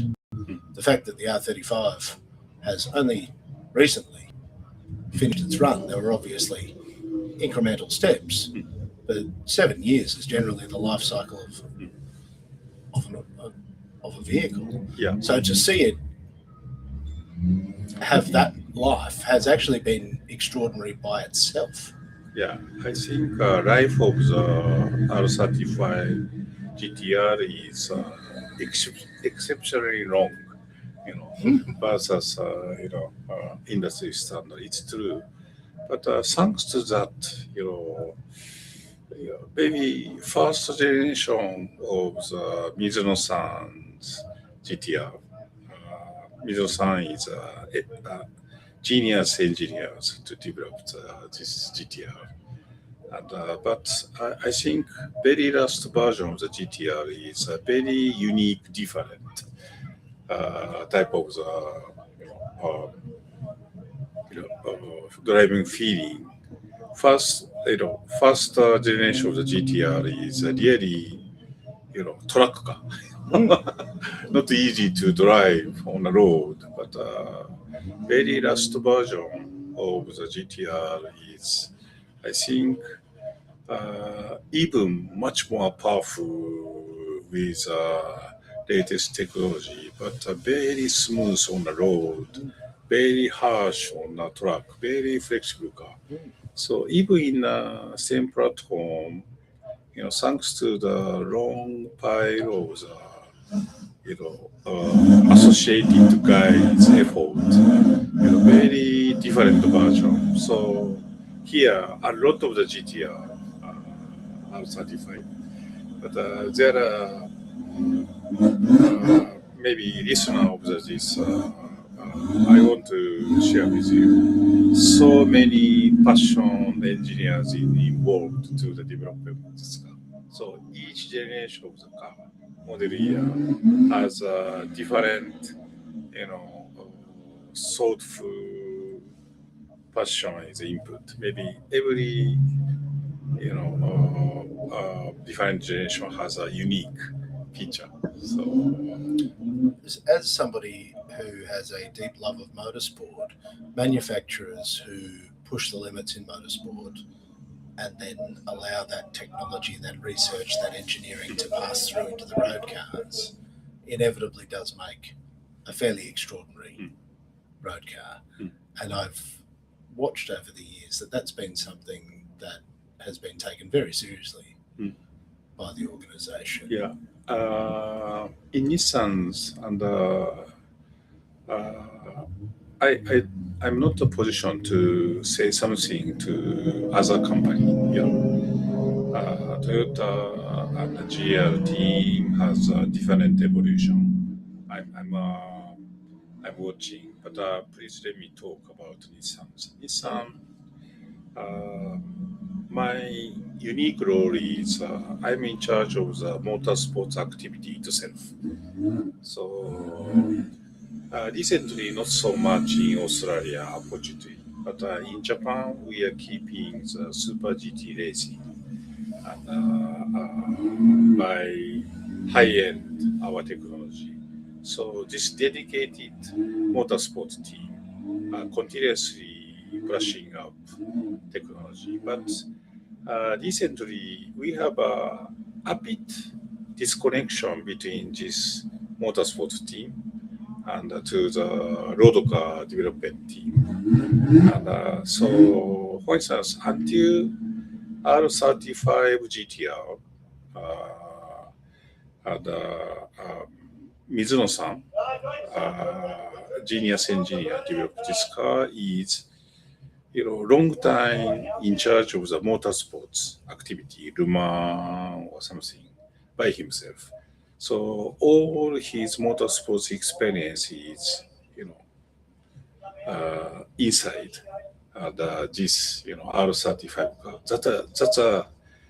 That's the reasons, as a nickname, Godzilla, R35 is really, monster robustness toward very robust. So new GTR, or current Z itself is well protected by the passion engineers. But I think maybe we can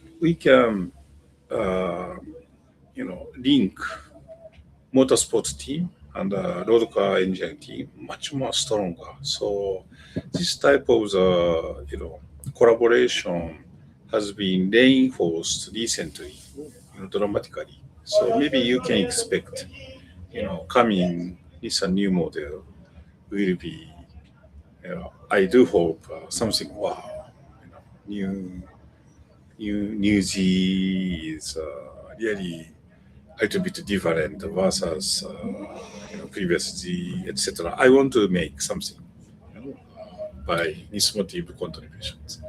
Well, hopefully there'll be some more Australian motorsport, because we're also a wonderful market to test in. So yeah, I before coming to here, I learned my Nismo driver Gio is very famous here in Australia. He won the 2015 Paramount Mountain, Bathurst. Bathurst.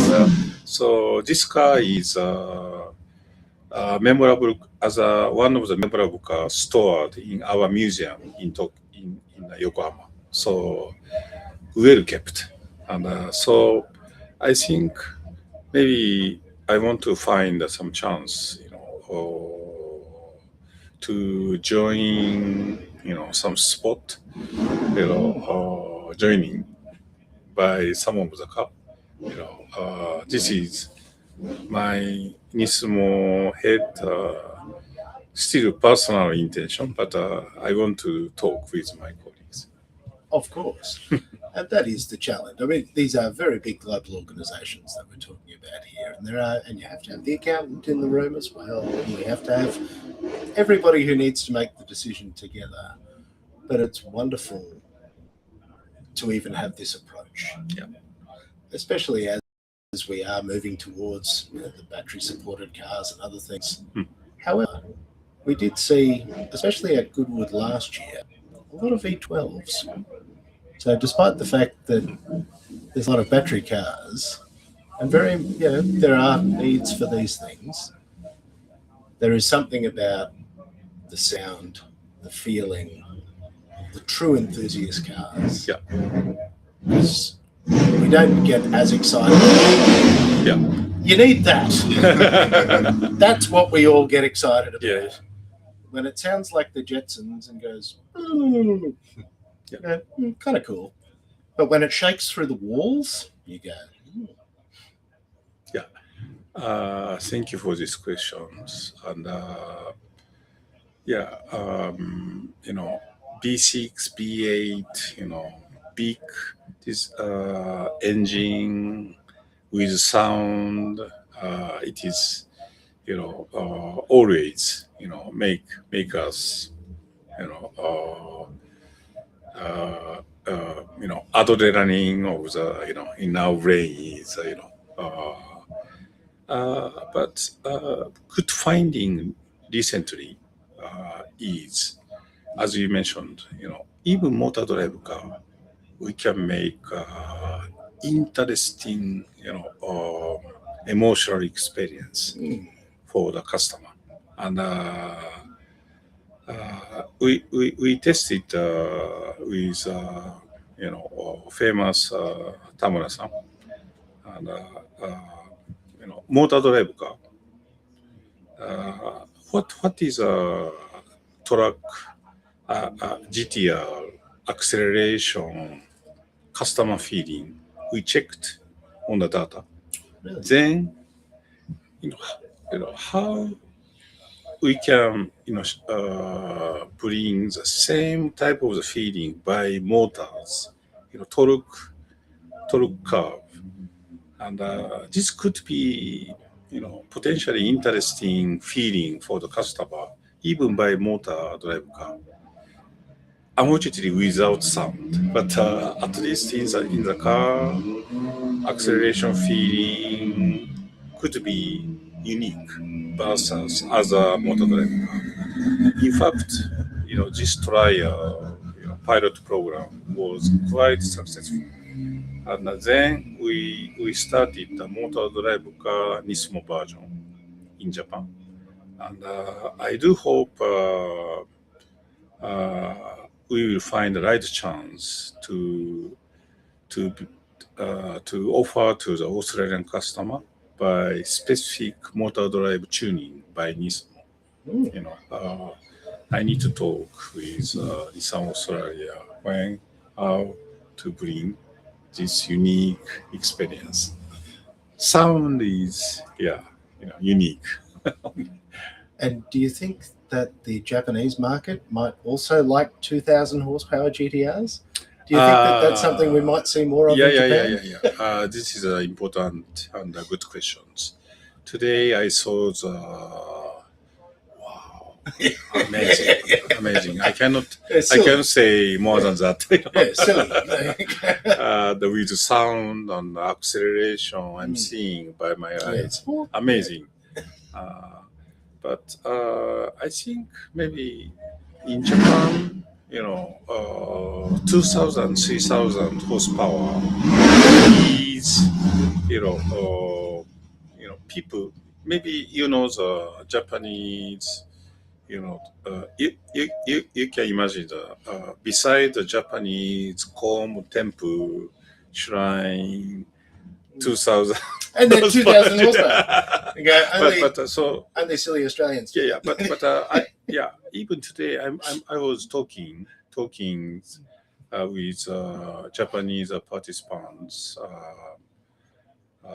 and so why drifting or several motorsports activity is we can do, then this type of the drag racing, why not happening widely in Japan? And because this is a sports, part of the motorsports category. So I'm part of the motorsports association in Japan. So I want to talk, and in fact it was managed in several circuits, but recently quite limited chance. I think this type of exciting experience today I felt. I want to share with my colleagues in Japan. I think a 2,000 horsepower GTR would certainly help that experience that you wanted them to feel. Yeah. A few Australian cars coming over and a few laps. Yeah. Share the Australian enthusiasm. Yeah. I think my son, I know the Australian road is well, controlled by the very strict rule, Of course. same as Japan. Yes. Then, we can enjoy this, exciting race, beside this, safe, protected road, for in the city. So I think I want to highlight this in Japan, with some colleagues, motorsports colleagues in Japan. Do you think you might have a few other people that would like to come back to GTR Festival? Sure. I think, as I already mentioned, this time it is. I'm traveling here for another business reasons, but this time, first time as a Nismo head, so it is a good experience to touch our GTR farm, Nissan supporter here. So why not to have another interesting guy I want to introduce next time. I'm already looking forward, some chance, some event in Australia, to make something unexpected surprise for our Australian colleagues. That is wonderful news. Because between visits of what are the other things that are happening in Australia for Nissan and Nismo throughout the year? Are there other things happening that people should be aware of? Yeah, the first step is the opening of our first performance centre, so Nismo Performance Centre. And where will that be? It'll be at Ferntree Gully, Nissan in Melbourne, with a plan to expand reasonably rapidly into the other major capitals in Australia. And when is the expected open date? Probably in the later part of this calendar year. Really? So Within this year, as early as possible, because we want to start to hear real voice as soon as possible. We are following, local regulations. So then I think Mike will make announcement. In due course. If the customers had a choice, it would be tomorrow. Oh, it would be yesterday. Already, just put a tent up. Well, It'll be fine. I mean, seriously, the feedback that we've had over the last 2 days, and like you said, we've sold out of a lot of lines of the merchandise that we had, and we brought a lot. Which is crazy. We brought a lot more than we expected to sell. And we were yesterday, we'd sold out of one of our jackets within about 2 hours. Wow. But the positive sentiment is exactly what we would have hoped with this announcement that we would have raised, and what we've seen is that the customers, obviously there's a variety of GDR customers. There's the 3,000 horsepower ones and there's the 500 horsepower ones, right? So those customers see what we're doing and are really, really appreciative that we're looking after them and wanting to look after them as well. So it's been fantastic couple of days. Because we are living in an extraordinary time for the industry that we all enjoy.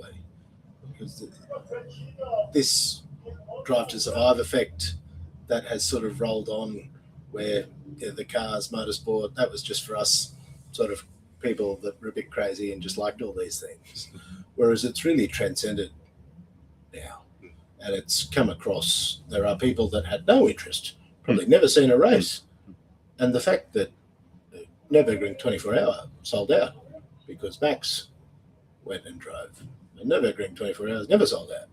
I've done that event 2 or 3 times, and like I think that's one of the most wonderful endurance races on the planet. But the fact that these things are selling out, this is such a wonderful time, and this isn't something. It's sort of one of those lightning striking moments for the automotive industry, for motorsport, for enthusiasts. Yeah. And it is always wonderful to see manufacturers locally, globally, getting behind it and going, this isn't a flash in the pan. This was always there. Yeah. This has always been happening. Yeah. It's just really rising to the top. Yeah. Okay. And there's not too many brands like Nissan that have a heritage like Nismo.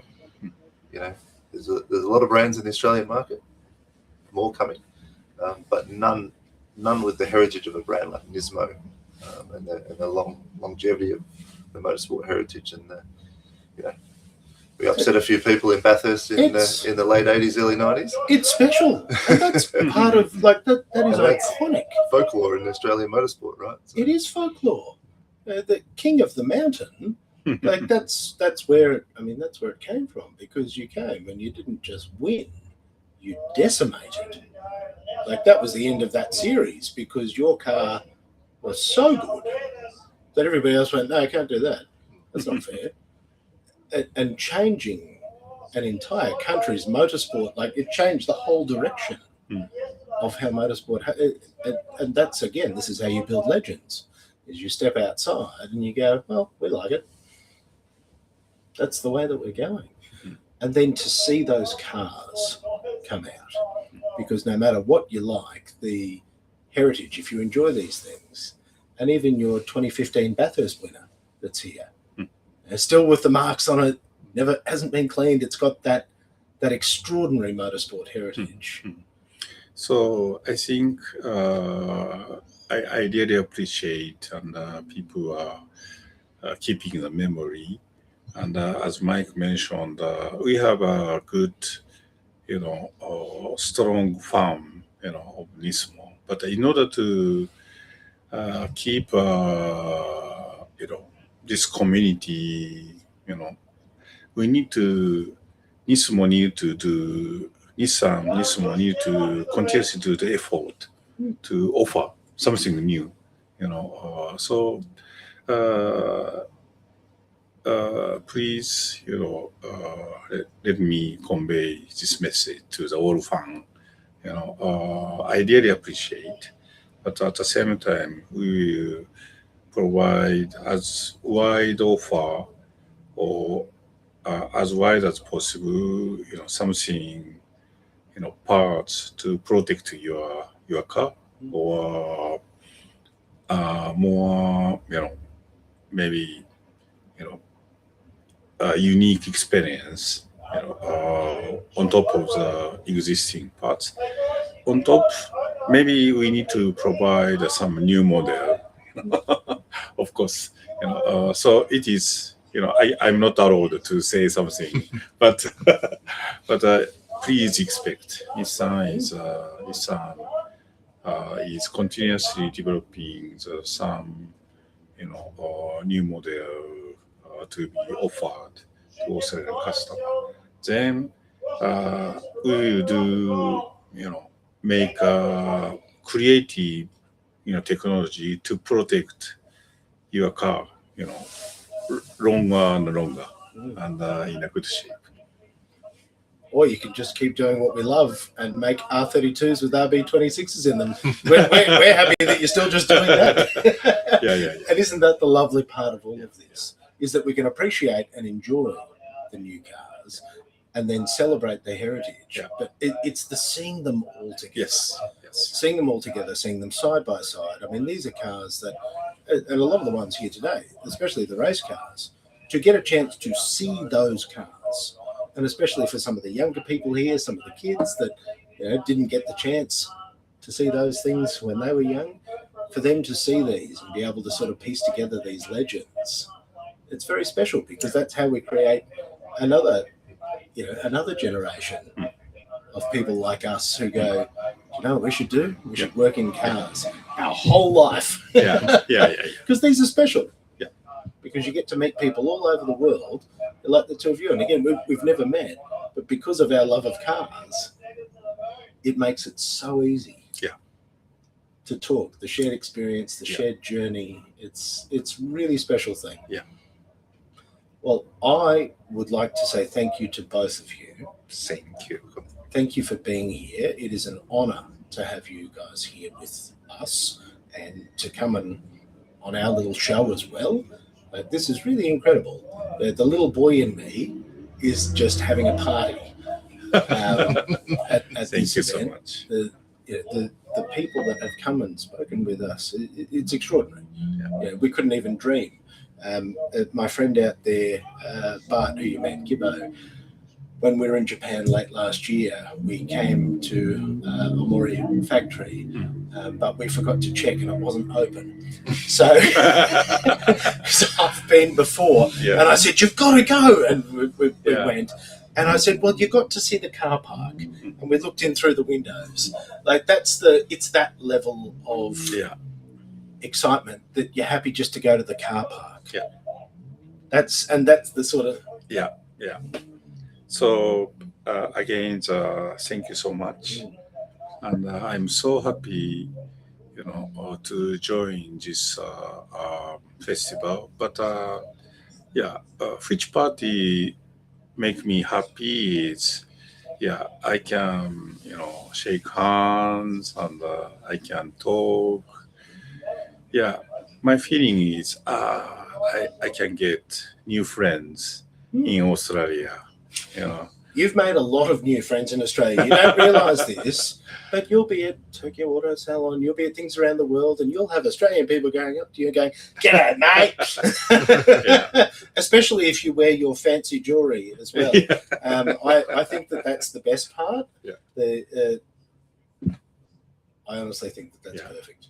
But thank you so much. Thank you so very much. It is such an honour. I really do appreciate it, and I'll stretch across the desk. Thank you both so much for everything you're doing and everything you've done to help make GDR Festival such an incredible thing for all the entrants, for the fans. Thank you for being a part of it. Thank you so much. Thank you. Thank you.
So if you talk into that one, you sort of got to be a bit near it. If you're too far away, it becomes hard to hear. Flick that over. But mate, for people listening who might not know who you are, would you mind introducing yourself? My name is Varun Sharma, and I own a motorsport workshop in Brisbane called 101 Motorsport. I've been running it for I think 18 years now. It's probably one of the longest running workshops in Brisbane. It's forever been sort of GDR focused. Ever since I was an apprentice, I've been working on GDRs, and then obviously taking over the business. I bought the business off the previous owners, and then it's just been GDRs like my whole life pretty much, and that's me, building, tuning, doing whatever. And we also had to mention, Sharpie and I have been joking that you've built a tribute to this Forza 6 Horizon car. A tribute? Yeah, we're just winding you up. Oh, no. What? Because you've also, the old Mighty Mouse. Oh, yeah. Been kicking around for a hot minute. Yep. Ended up in a video game as well. It did, yeah. So it was pretty cool. The developers, Microsoft, approached us and said they're doing a time attack version. It's crazy. A time attack based one, and asked us if they can use the car in the game, and it was pretty cool. It was a lot of planning, like back and forth emails and phone conversations, and was that weird? It was.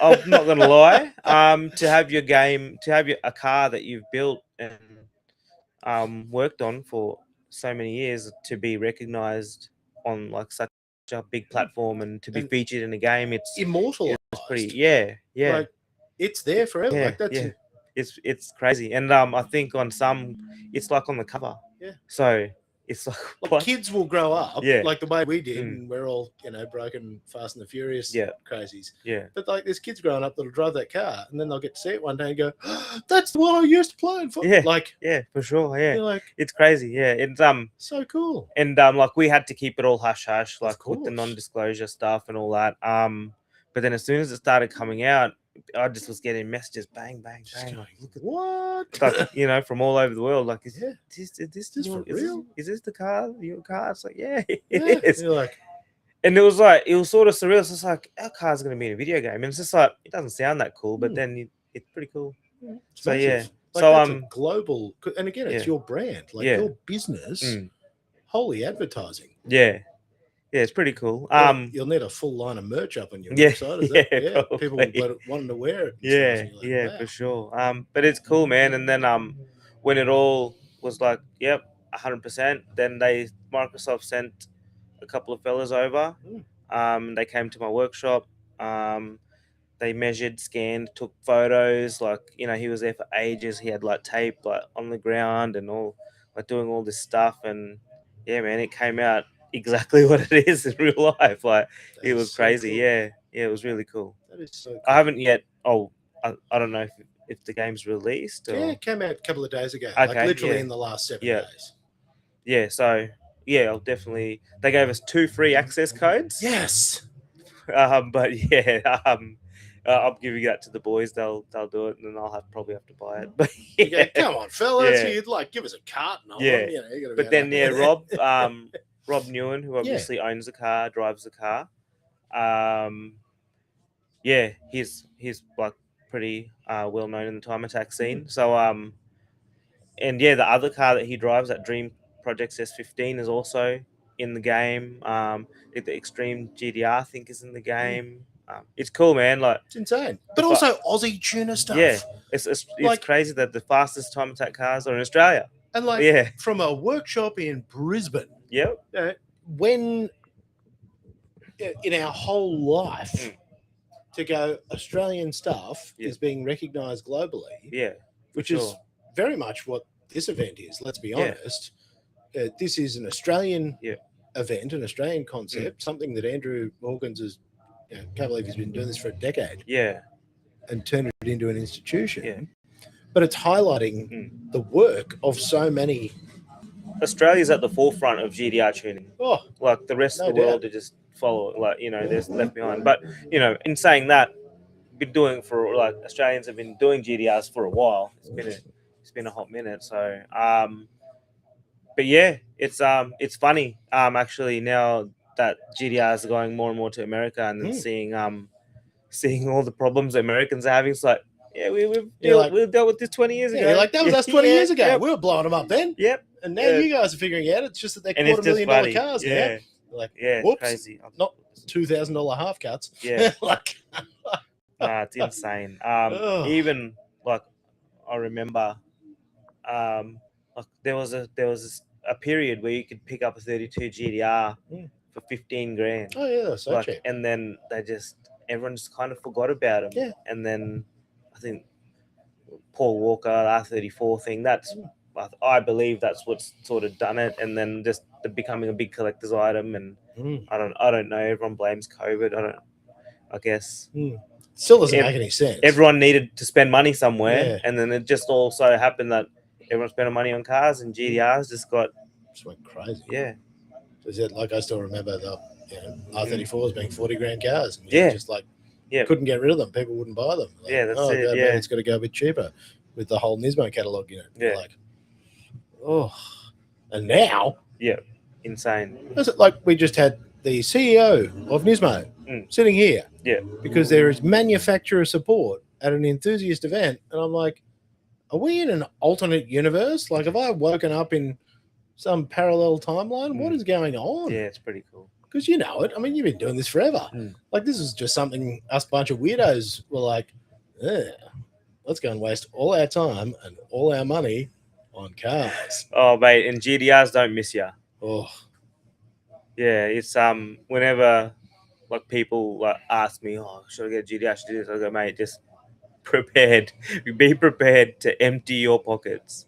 But you can build them in a specific way that doesn't cost a lot. But at the end of the day, they do cost a lot of money. And even the parts, even though they're being reproduced now, like the Nismo Heritage Program and blah blah blah, it's still so expensive. Yeah, they're not cheap. I'm hoping, for everyone's sake, that events like this and like I think having like Nismo here, it's a big deal. It's a big deal. They've like recognized, because I don't think they've come to an event like in ever. But yeah, and I think it was massive. Yeah, that means like they're getting recognized by Nissan. The cool thing is that, and again, I asked them about it. They said that they brought quite a lot of stuff, like brought a lot of merch. And they like sold out a ton of stuff. And I think even they're surprised. They're like, we knew you lot were crazy, but like, whoa. Yeah, it's mad. Like I went in the 10 whatever, once, and it was just full, and people were just there, lined up, just tapping, just ready throwing money, and they were like, they had parts. People were buying indicators and badges and parts, radiator caps and whatever they had in all there. the bits, and it's like, you know what? There are all these people that like 25-year-old Japanese cars. Yep. You're like, huh? Yeah. Because again, you pitch that to the accountants and the bean counters, and they're like, no. Yeah, it's crazy. No, there's not. And then you come here and you're like, oh, this is my first GDR festival. It's my first one too. Is it really? Yeah. Yeah. So even though we've been in the industry for ages, but making the GDRs, but haven't come here. No, it's our first one. So that's a big deal. Tell me how that's been for you. Good. So initially, like we've always wanted to come to GDR Fest, but we're always busy, so we do a lot of drag racing, like the jamborees and all that. Bit closer. Yeah. But we come down here and race jamboree at this venue. Well, so we've done that nearly every year. We didn't do it this year. But it just so happened that I have a car that we just finished building, the M-Spec NER, and I actually rang Andrew and was talking to him about it, and he's like, man, because I'm actually selling it. So that's building a new workshop. So I'm selling it. So I was talking to Andrew about that, and he said, mate, like before you do that, like I said, hey, can you, he's in the GDR scene. He's probably one of the most influential people. Andrew Hawkins. Been doing it for a long time, as long as I can remember. So obviously I rang him and said, hey, how should I go about this? Like, and he said, mate, bring the GDR Fest. And I was like, oh, and he goes, like, obviously unveil it, put it in people's face. And then that's how it started. And then a few of my customers sort of found out and they're like, oh, we want to come. Like, Crazy. I want to come. And then all of a sudden we got as they say. 2 race car transporters, and 6 cars later, here we are. God, really? Now, explain to me this car that you've just built. What was the concept there? So I was lucky enough to when, like, obviously, like the R34 GDR sales, like the prices went through the roof and they became very desirable. I was lucky enough to get an M-Spec Nerd. I still paid quite a bit for it. And it was, I paid like less than what you would normally pay, because it needed a bit of love. Like the paint was a bit faded and just the little lights, and the interior was a bit crappy. So I got it, and I don't know, we're gonna restore it, and it just snowballed, man. Like as soon as you start, and then making with resto stuff, it's the first car that I've ever restored. Really? And but that's been a journey. Yeah, and I'm lucky enough to know a lot of people in the restoration game, which has been a big help. And yeah, it started with one thing, and then it ended up being on a rotisserie, bare metal. The old that terrible thing of, oh well, it's out. Yeah, pretty much, and that's exactly what it is. And then we just had to keep going. I just had to keep going. Because I was wondering, I wasn't sure if I dare open the rabbit hole of how far it went. Yeah, but you answered that. Rotisserie, it went all the way. Yeah, on a rotisserie, blasted underneath. I think it got blasted because it had like Japan. Everyone knows Japan. It snows. Things rust. Yeah, it did have little bits of rust, but not anymore. R34s, R33s and R34s. I don't know what Nissan were thinking. They really skimped out on the body sealer. So I don't know if you see like that Larry Chen. He's done like getting like one restored from a Mori and it was like a perfect car. But when they pulled it apart, there was rust everywhere. So, but from the outside, you'd never pick it. You're looking at all the joins and all the cracks and crannies or nooks and crannies, whatever. There is rust, and that's when we just sort of went, well, I don't want this thing to rust, so we just went and attacked it. So it was a very long process. That's insane. Because you've basically so you've restored it to like factory. New. Yes, it's actually probably better. Like if you look underneath that car, it's insane. Like it's you could eat off it. Like every single thing has come out and been recoated, or brand new. Like it's either, if I couldn't get it, I sort of rebuilt it.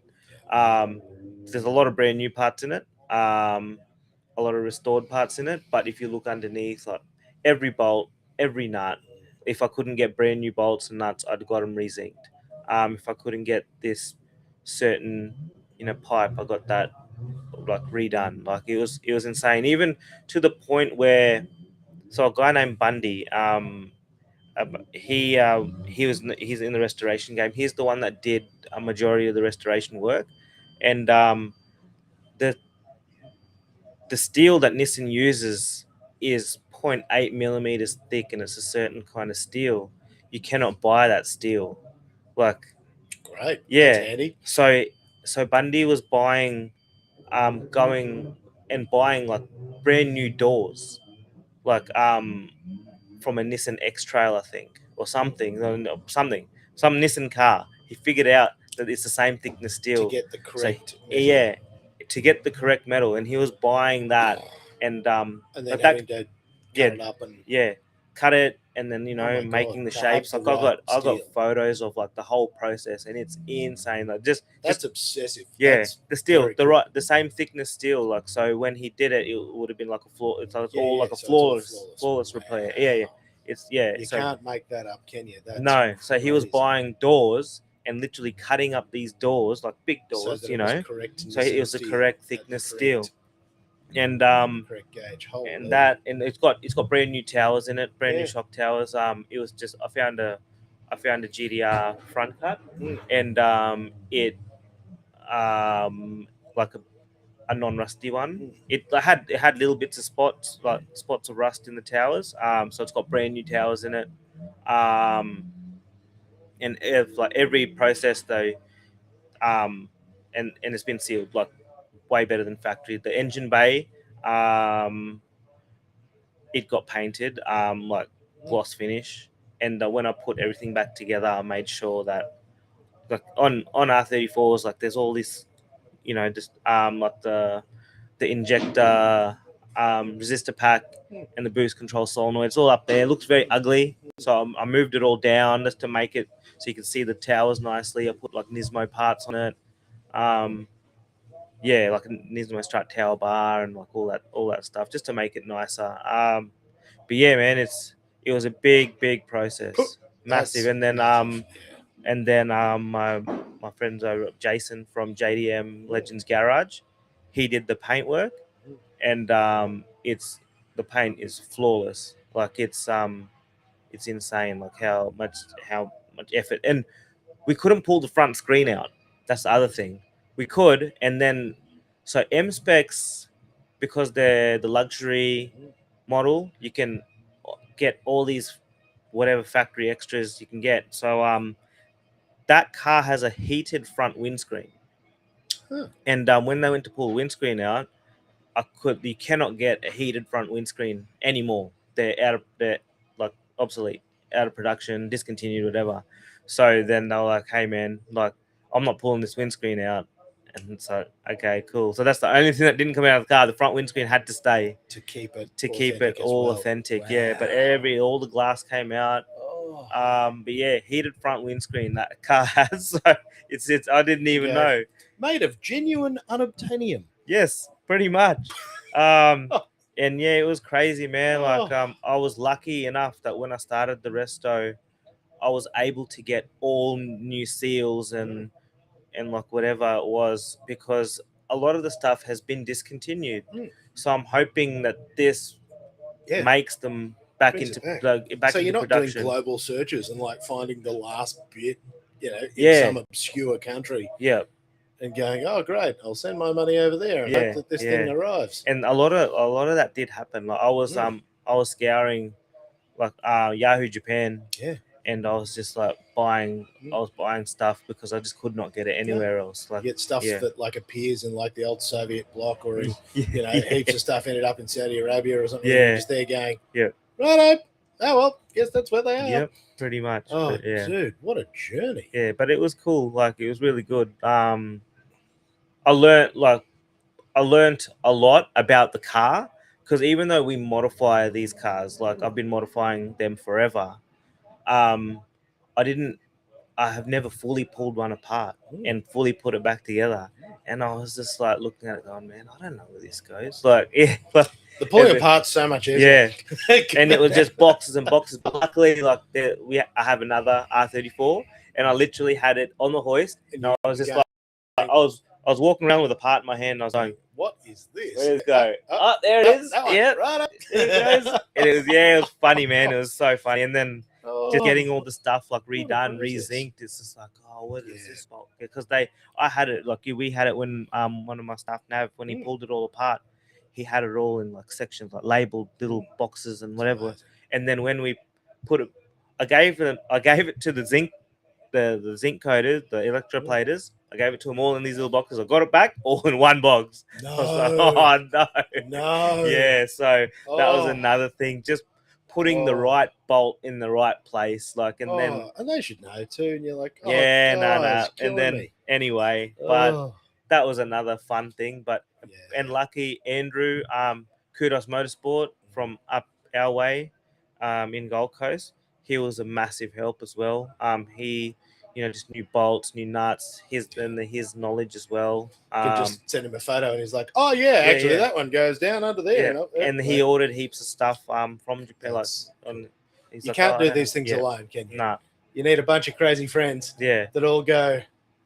And one good thing was I ordered a bunch of stuff from him and from Just Jap, and and no one's got an M spec, and so it's like they had it there, and it's like old stock. So I was like, yes. So I was able to. They were able to help me. I was able to help them. So good. They're like, finally got that off the shelf. Yeah. It was great. Yeah.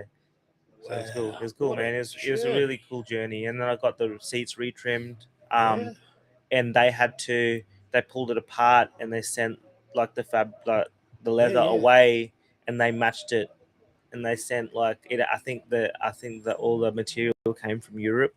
Yeah, just meters. Yeah. So Trim Effects did that, and to the point where he was measuring where the stitches were and where the badge, GDR embroidered into the seat. It was crazy, man.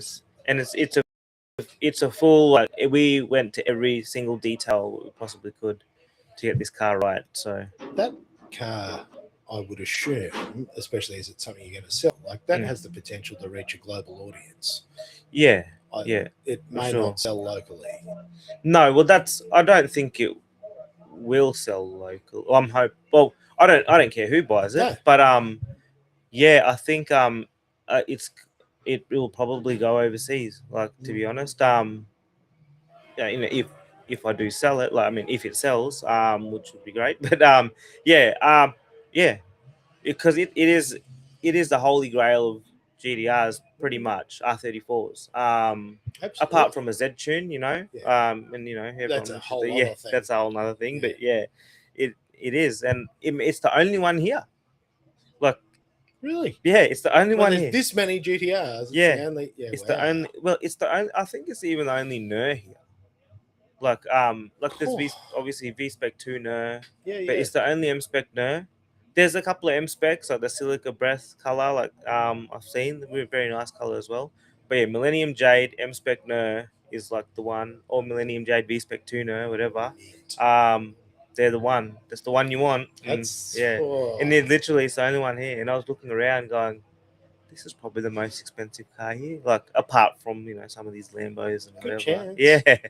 Have you driven it a little bit, or are you trying not to? Or today was the furthest I've ever driven it. Oh, really? I did just a couple of meters. Just then, because the boys are loading it up in the truck now. Yeah. I did a lap, and that's the furthest I've ever driven it. I did a lap of this. I've done 78 meters in it. Yeah.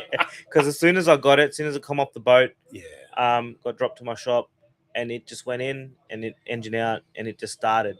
And then the car, and we only finished the car this week.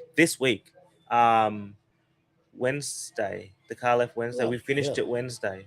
Just we were just waiting for parts. Yeah, and it just went straight on a truck, and it came here. And the furthest I'd driven it was from the truck to the unveil section, and then today I drove it from there. I did a lap, and that's the first time I've driven it. Woohoo! Yep, that's it. And I don't think I'm going to drive it. It'd be too terrifying, wouldn't it? You'd be so irritated. No one will even. No one will even insure it. I think. Really? I don't know, but has it got a sale price on it? You don't have to share, but is there a ballpark? I know what it owes. I know what it owes me. Yeah, it would be $1 squillion. Yeah. So so it's a bit. Yeah, don't have to put you on the spot. I just wasn't sure, and I thought, if you had a number, we could share it. But it's gonna be sort of 700 plus. Yeah. Okay. Yeah. So that doesn't surprise me even a little bit. Yeah.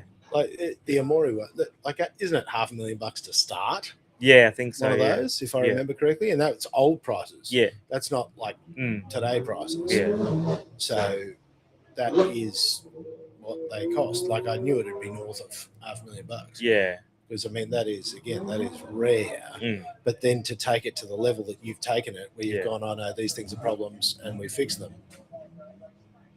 It's it's big money. Yeah. So, what did you get to show any of the people, Tamura-san, or did you get to speak to them about the car? No, I didn't get to. I was trying to look for him. Yeah. To chat to him about it. But he is the one who unveiled it. And that's pretty special. Yeah, it is pretty special, and he loved it. And like the first thing he looked for was the color tag, because they're the only one with look. Anyway, I think he was part of the design. He was saying for that car, that was pretty special, like for him, and I think that's the only one. Like, and he was pumped. From what I could see, that was the car he was most pumped about. Like, it was just pretty cool. Like, yeah, because that was my understanding. Was that he was sort of coming up and fairly senior, I guess, around that time, and was heavily involved in that, and then that was sort of his sort of final step before he got to take charge of sort of R35. Yeah. So he would have been that would have a very soft spot for. Yeah, you could see in his face, like, and I think he was quite happy with the job we did, and like it sort of made me happy that it was like a big stamp of approval. Like, it was massive. To get a nod of respect for them to go. And he even said something along the lines of, a lot of people like do these like I can't remember exactly what he said, but he was like, a lot of people do these cars, but like this is done properly. Like, and I was just like, yeah, that's mad. Like, yeah, to get that from him, like the man that was behind it, it was massive. Yeah, I don't think he'd give you false praise. He doesn't strike me as a man who would say, "Good job." No, he was happy. He was genuinely happy, and then like he was there with his media guy, and they stood there for a bit, and he was like, they were talking about it and stuff. He was probably having flashbacks. He's like, you'd sit in it and go, it's 1998 again. Yeah, man. It was. These are good that days. Was that was really cool. Yeah, that was good. And I also, again, I'd like to thank Andrew for making that happen. Obviously.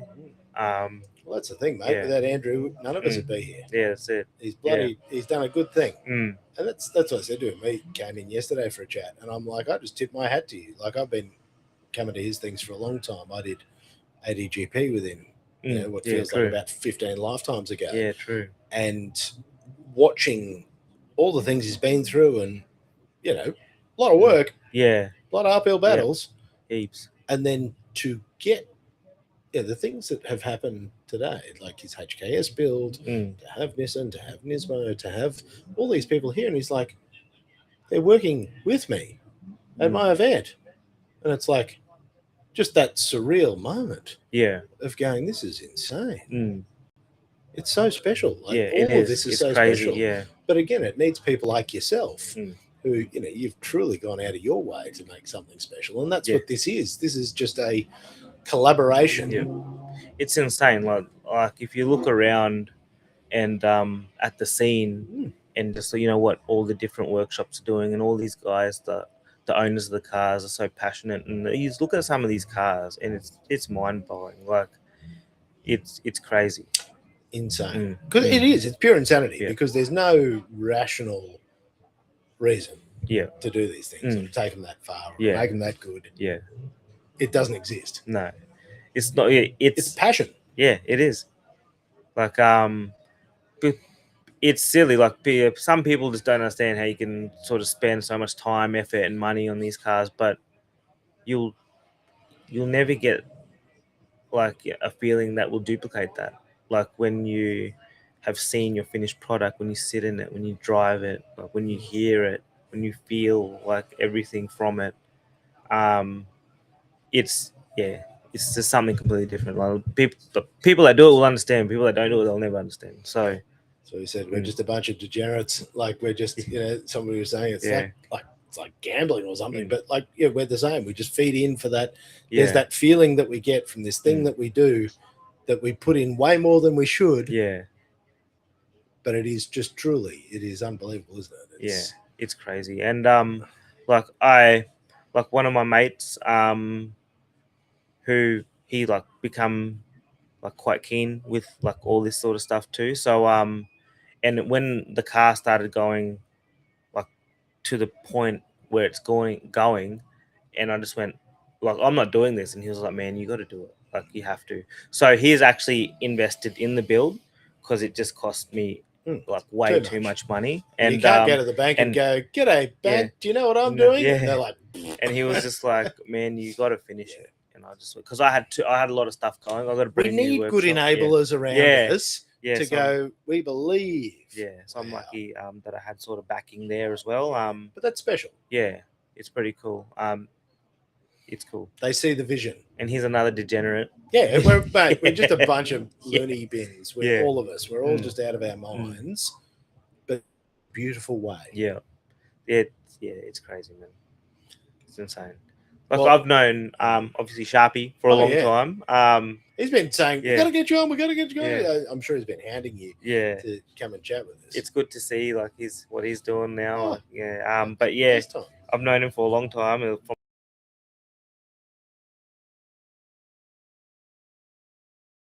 Brings a lot of people together, and it's, you know, it's whatever it is. Like, some people spend more money, some people spend less money, but everyone's got that same passion, and it's so cool like to see. Like, GDR is obviously one thing, but you know, you're still an enthusiast. It's just the cars. I don't care what it is. Like, everything. If it makes noises and looks fun and is exciting, and I don't care what it is. Yeah, it's cool. It's really good. And this, I really like coming here. Like when I was coming, everyone's like, "Have you ever been to GDR Festival?" I was like, "No, I haven't." But you know, it's just a different vibe because everyone here are like GDR nuts. Like, and man, it's crazy just seeing the people. Just everyone's just taking photos of everything. It's just like, you know, like people are mind blown, obsessed. Yeah, and even though like I have whatever car I have, but I see this car and I just go, whoa! Like, you know, it's, well, you know, someone that's got like a crazy car sees one of someone else's car. Like, whoa! And you're like, man, that's so cool. Like, Tell me all about it. Yeah, all this, like, you know, a lot of mutual respect. And AME model arts, like it's 2001. I don't know if you've seen some of the sex spec stuff getting around, but I've seen like old cool wheels on things. And I'm like, I'm running over. I'm taking a photo of a Pulsar. Yeah, like there's all this insanity here, and I'm like, man, but look at the model arts. And then I saw there's that WRX, and it's got the auto meter gauges. Oh, dude, the Pro molded into the bonnet scoop. I was like, whoa, man! And like, you just flashbacks. Yeah, that's crazy. Yeah, I think it's coming back. Like that was a golden era. You know, that was a golden. The auto salon days. I don't know if you know the Grail Racing guys. Chris, I do. Chris. He's trying to bring it back. You know, I love his vibe. I love everything he's doing. Cool. He's cool. Yeah, he's a cool dude. And it's just to see the scene coming back. And I hope it keeps coming back. Like, I think it is, mate. Yeah. We are living in an extraordinary time. Yeah. Like all this stuff, it's all coming up, and people are realizing that you got to do it together. You got to support, and try and bring the whole thing up together. I've noticed as well, like from back in the day to what it is now, it's a lot more family orientated, which I think is really cool. Like, you know, the amount of kids you see running around here, just, you know, us racing all the jamborees and time attacks and blah blah blah. It's like you can see it. Like, there's more and more young people getting involved. And I hope it stays, and I hope, you know, we still have, you know, petrol engines to hammer around. And same. Mate, I'm fighting to the death. Yeah, like, I'm full anti-electric. I look, and I get it. I understand it. I appreciate it, but I drive them, and I'm like, like the full electric cars that I've driven. I'm like, really? Yeah. And like, okay, they accelerate fast. And I'm like, cool. Is that it? Man, it was so funny. I had a 35 GDR back in the day. It was not back in the day. It was a few years ago. I've sold it now. But I pulled up next to this Tesla. It was a Model 3 or something. And this guy wanted to race me, and I was just like, I've driven one of those. It was like a Model 3. It was like one of the quicker ones. It wasn't like the standard crappy one. Yeah. And fast one. and I just knew this thing's gonna wax me off the Oh, yeah, rides. And I just didn't bother. I was like, You're like, you'll walk Yep. here. I was like, nah, and I'm you're good. like, yeah, but you still got to drive that. Yeah, So, you know. yeah. But nah, no, yeah. I'm hoping this hangs around like for a while. Mate, the noises are what makes it exciting for us. Yeah, for and that's sure. the whole problem. And that's, I think, the thing that manufacturers are realizing as well. Yeah. Is we don't want to drive George Jetson's bloody. Yeah. It's garbage. Yeah. We don't want that. We want thumping Yeah. noises. We want Yeah. wastegates, blow off, intake, exhaust. Yeah. Like we want that. Yeah, for sure. And it's like just keep giving us that. The same way, and actually even Nissan did. They folded to customer pressure and put manuals back into the Z's. Oh, the Z's, yeah. Because they're like, right, no, yeah. auto is better. It changes gears better than you. Yeah. And we're like, yeah, we know. Yeah. We know that we're not very good, but we want to do it badly. Yeah. Can you just let us do it badly? Yeah, that's pretty please? cool. Yeah. And they caved and were like, okay. And then like, wee. It's a shame Toyota didn't do that with the with the A90s, but yeah. And you look at those and you understand the commercial decisions and blah blah blah, but we don't care. Yeah. Like just do it for us. Like just make one special idiot version, please, and thank you. And I promise you people will buy it. Yeah, for sure. That's sick. So I think with Nissan, like doing stuff like that and then rocking up to things like this sort of gives us more hope that they're gonna keep going, you know. Those are the exact words I said to the guys from Australia and Japan, is that this gives me hope. Like to see manufacturers, because I want more manufacturers to go, enthusiast stuff, support, do things, tip into the communities that tip into your businesses. Yeah. Well, I said to them, like it's a complex market these days with what they do in new vehicle sales, and it's going to get harder. Yeah, that's it. And if you don't focus in on these things, you're going to have a very difficult path. Yeah, for sure. And mate, they were into it. Yeah. I'm like, hell yeah. Well, proof's in the pudding. They're here, so mate, they're trying. Here. And you've also got to tell me about the one with the it's your GDR. It's got Zichun carbon, but like gold. Yeah. With sparkly fleck. Yeah. With like 10 layers of clear. Yeah. So what is going on there? That thing is one of our customers, Mina, very good customer of ours. He we were looking after his R34 and he's like, I want to build something like cool. So it all started off as in it was just going to be an N1 block, sleeve girdle, 2.8 like twins. He wanted twins. His only request he wants twins and he wants ITBs. Like so he wanted to keep it GDR, like stick true to the GDR. That was his only two requests, and then it just got to then we started to do stuff, and then like so we made like this twin setup, and it was like, and then we're gonna shave the engine bay, and then like, do all this stuff, and we don't want to like wreck the R34, just do it nicely. And then it sort of, we started doing stuff, and then we were like, well, if you're going to this extent, like it's got a PPG sequential, a billet sequential, that's why it's at the PPG stand, then we may as well just go bananas. In for a penny, in for a pound. Because, you know, everyone knows there's a massive power gain when you go to the RB30 block.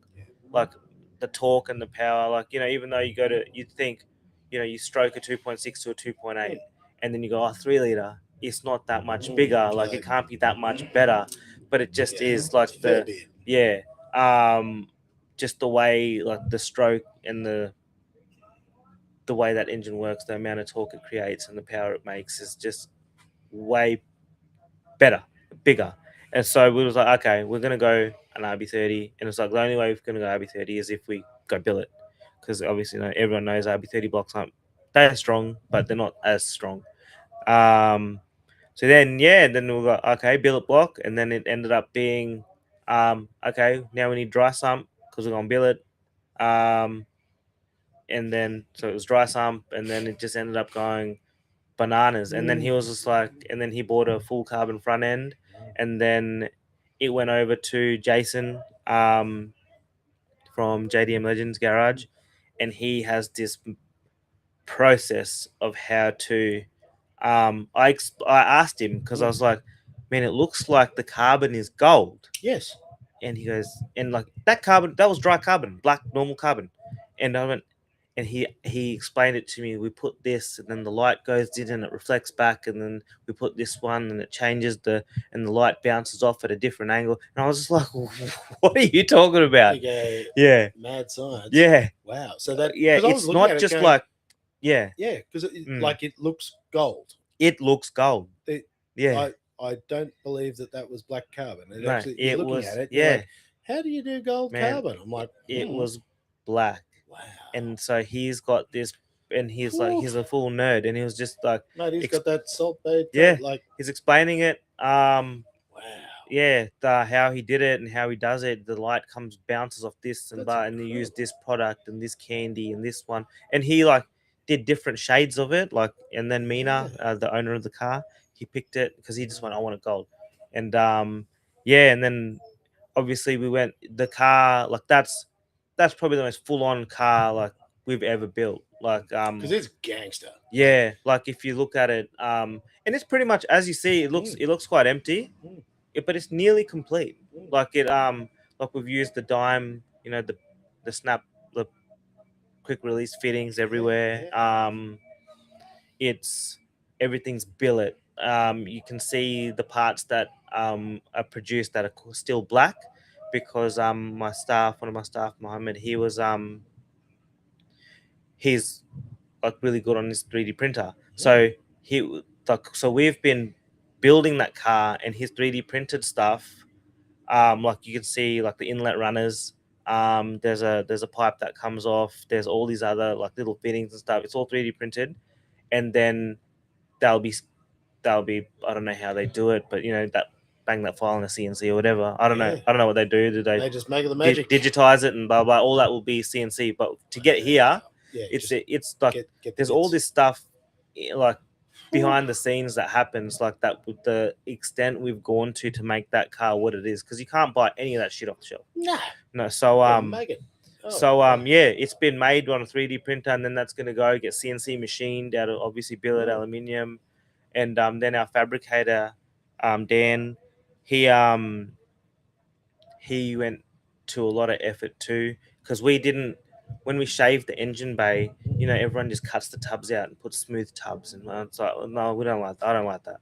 And I said to Mina said, do whatever you think is going to make it sick. And then so we'll go back and forth. I said, what do you think of this? Yeah. What do you think of that? So we made it. So we kept all like the factory looking tubs, but we took all like the holes out, all like the little bits that we're not going to use. So we built the car. The engine bay got shaved, like fully, like all the holes got sealed up and blah blah blah. Then we had to fit it all again, build the car again, like cut the holes wherever we needed it, all that shit. Everything came back out.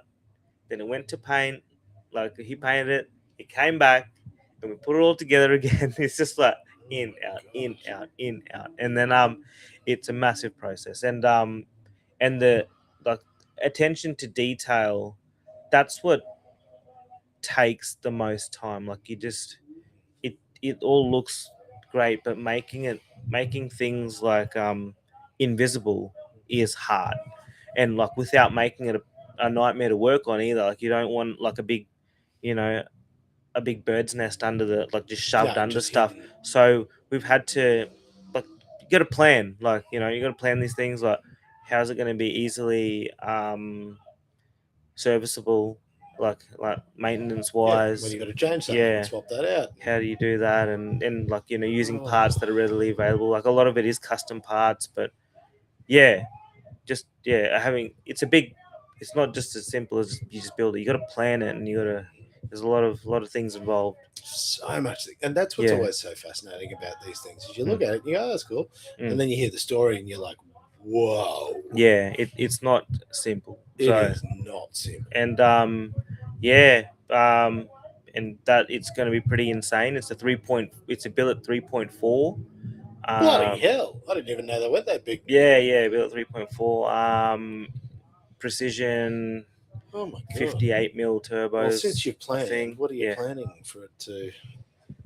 It's like 1,500 horsepower. Oh, yeah, is just the goal. Nice, sensible. Yeah, nice. it should do that quite easily. Sensible, 1,500 horsepower. Yeah, it'll do that quite easily. But man, if you look around, 1,500 horsepower that's little horsepower now. It is, apparently. yeah. Like, I'm like, huh? You walk past all you walk past the Matuk stand. They're all like 2,000, and you're 2,000. What? Yeah. Like, there's 1,500. I love that 1,500 is a sensible build. Yeah. I'm here just in my old man-ness going. Yeah. What? Yeah, 1,500 is. Yeah. Now 1,000 horsepower is like, oh, you made 1,000. Oh, yeah, cool. You're like, oh, cool. Yeah, I remember my first training wheels. Yeah. But yeah, we're trying to, you can just, big single turbo, single throttle, blah blah blah. It's just like a copy paste. You can just do the same thing. But so we're trying to build this car. We wanted to build something different.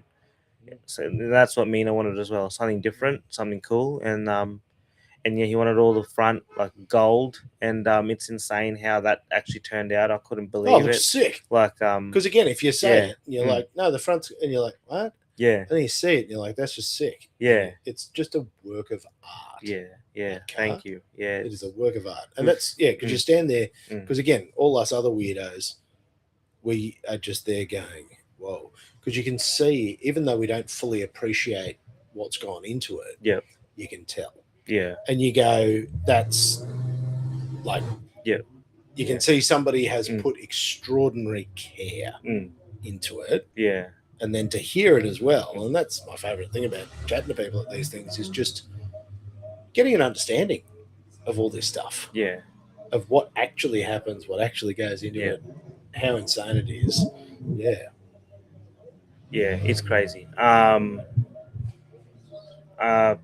it's insane. Mate, it's all bloody wild. But look, I should probably let you go. It's all good. You're getting people calling you, and I can sit and talk shit forever. So let's not do that. Sweet. But dude, thank you so much for coming and thank you for having me. Yeah, telling us about these cool cars. Yeah, I look forward to seeing what happens to your Millennium Jade. Yeah, so am I. I'm looking forward to it. But yeah, I think next year GDR Fest we'll be a bit more prepared. Yeah, really. Well, you've done it once now. And you accidentally brought 6 cars. Yeah.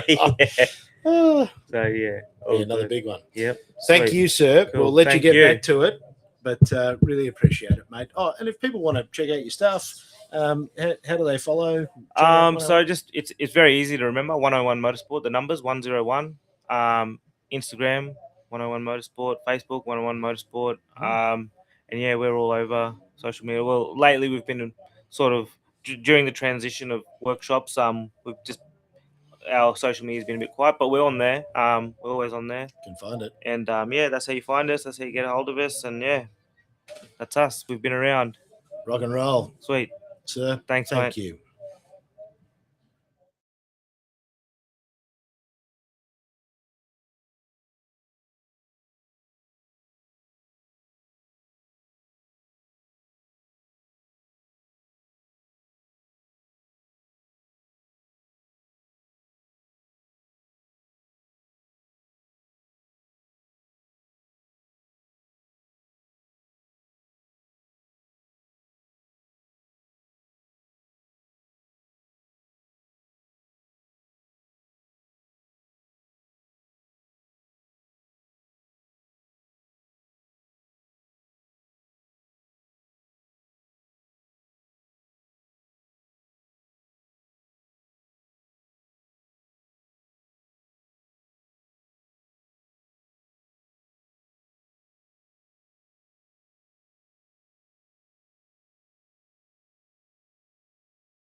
Righto. Does that sort of seem like it's working? You just got to talk towards the thingy. Yep, we can hear you.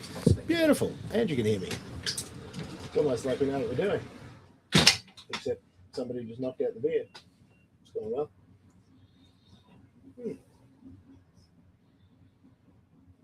Sorry, gents. Give me a sec. That was going well. Such is the joy that was working 10 seconds ago. Sorry, you couldn't make this up if you tried.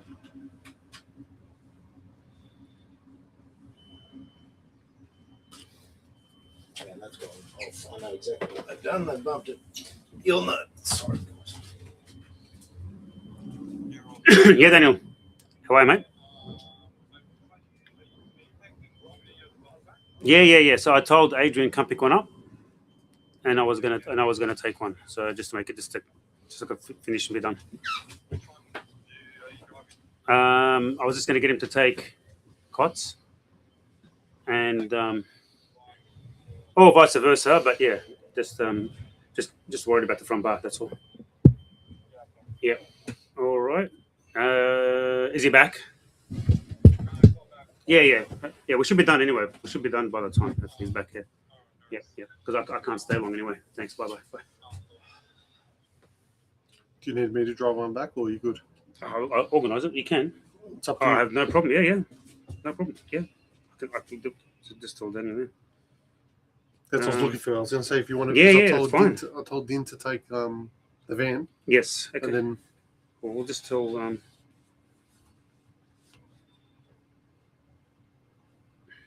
We're going to come back anyway, so. Sorry, guys. Everything has been working.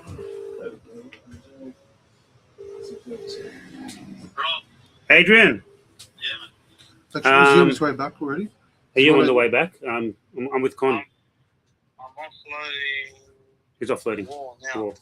Okay, if he wants, he can come back grab one more because we've got the 35 and we've got Wazilla still, don't we? Come back. Yeah, you still got more cars to take, yeah?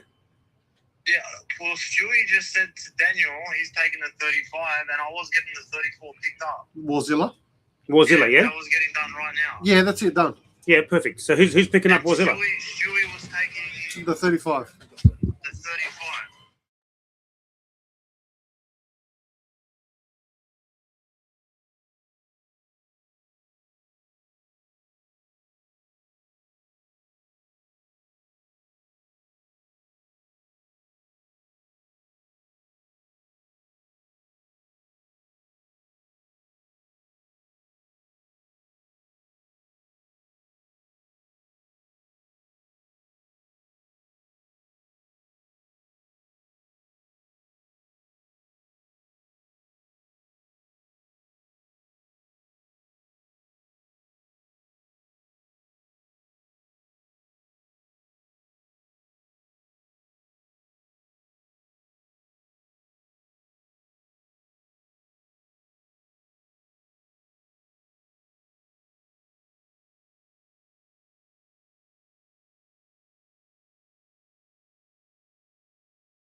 Righto, gents. Fellas, for those of you who don't know, or who are listening or watching and don't know who I'm sitting with, would you guys mind introducing yourselves? I'm Con from Croydon Racing Developments in Sydney. My name is Robert Marjan. Been a long time customer and a good friend of the guys at Croydon Racing, and we've been on, I suppose, 20 odd years of hooning, racing, you name it. So that's what we do. Shenanigans. Tell me a little bit about Croydon Racing Developments. What is the concept behind this business, aside from, well, obviously going fast? Okay, well, I started with Croydon back in 2001, just as an apprentice. The original owners, Jim Service and Thea, they started it back in the late 80s. I think it was like 88, 89. So the company's been around for a long time, specialising in the JDMs. And you guys do what can really only be described as pretty insane things. I mean, this isn't just modification. You are taking it to places that are almost unheard of.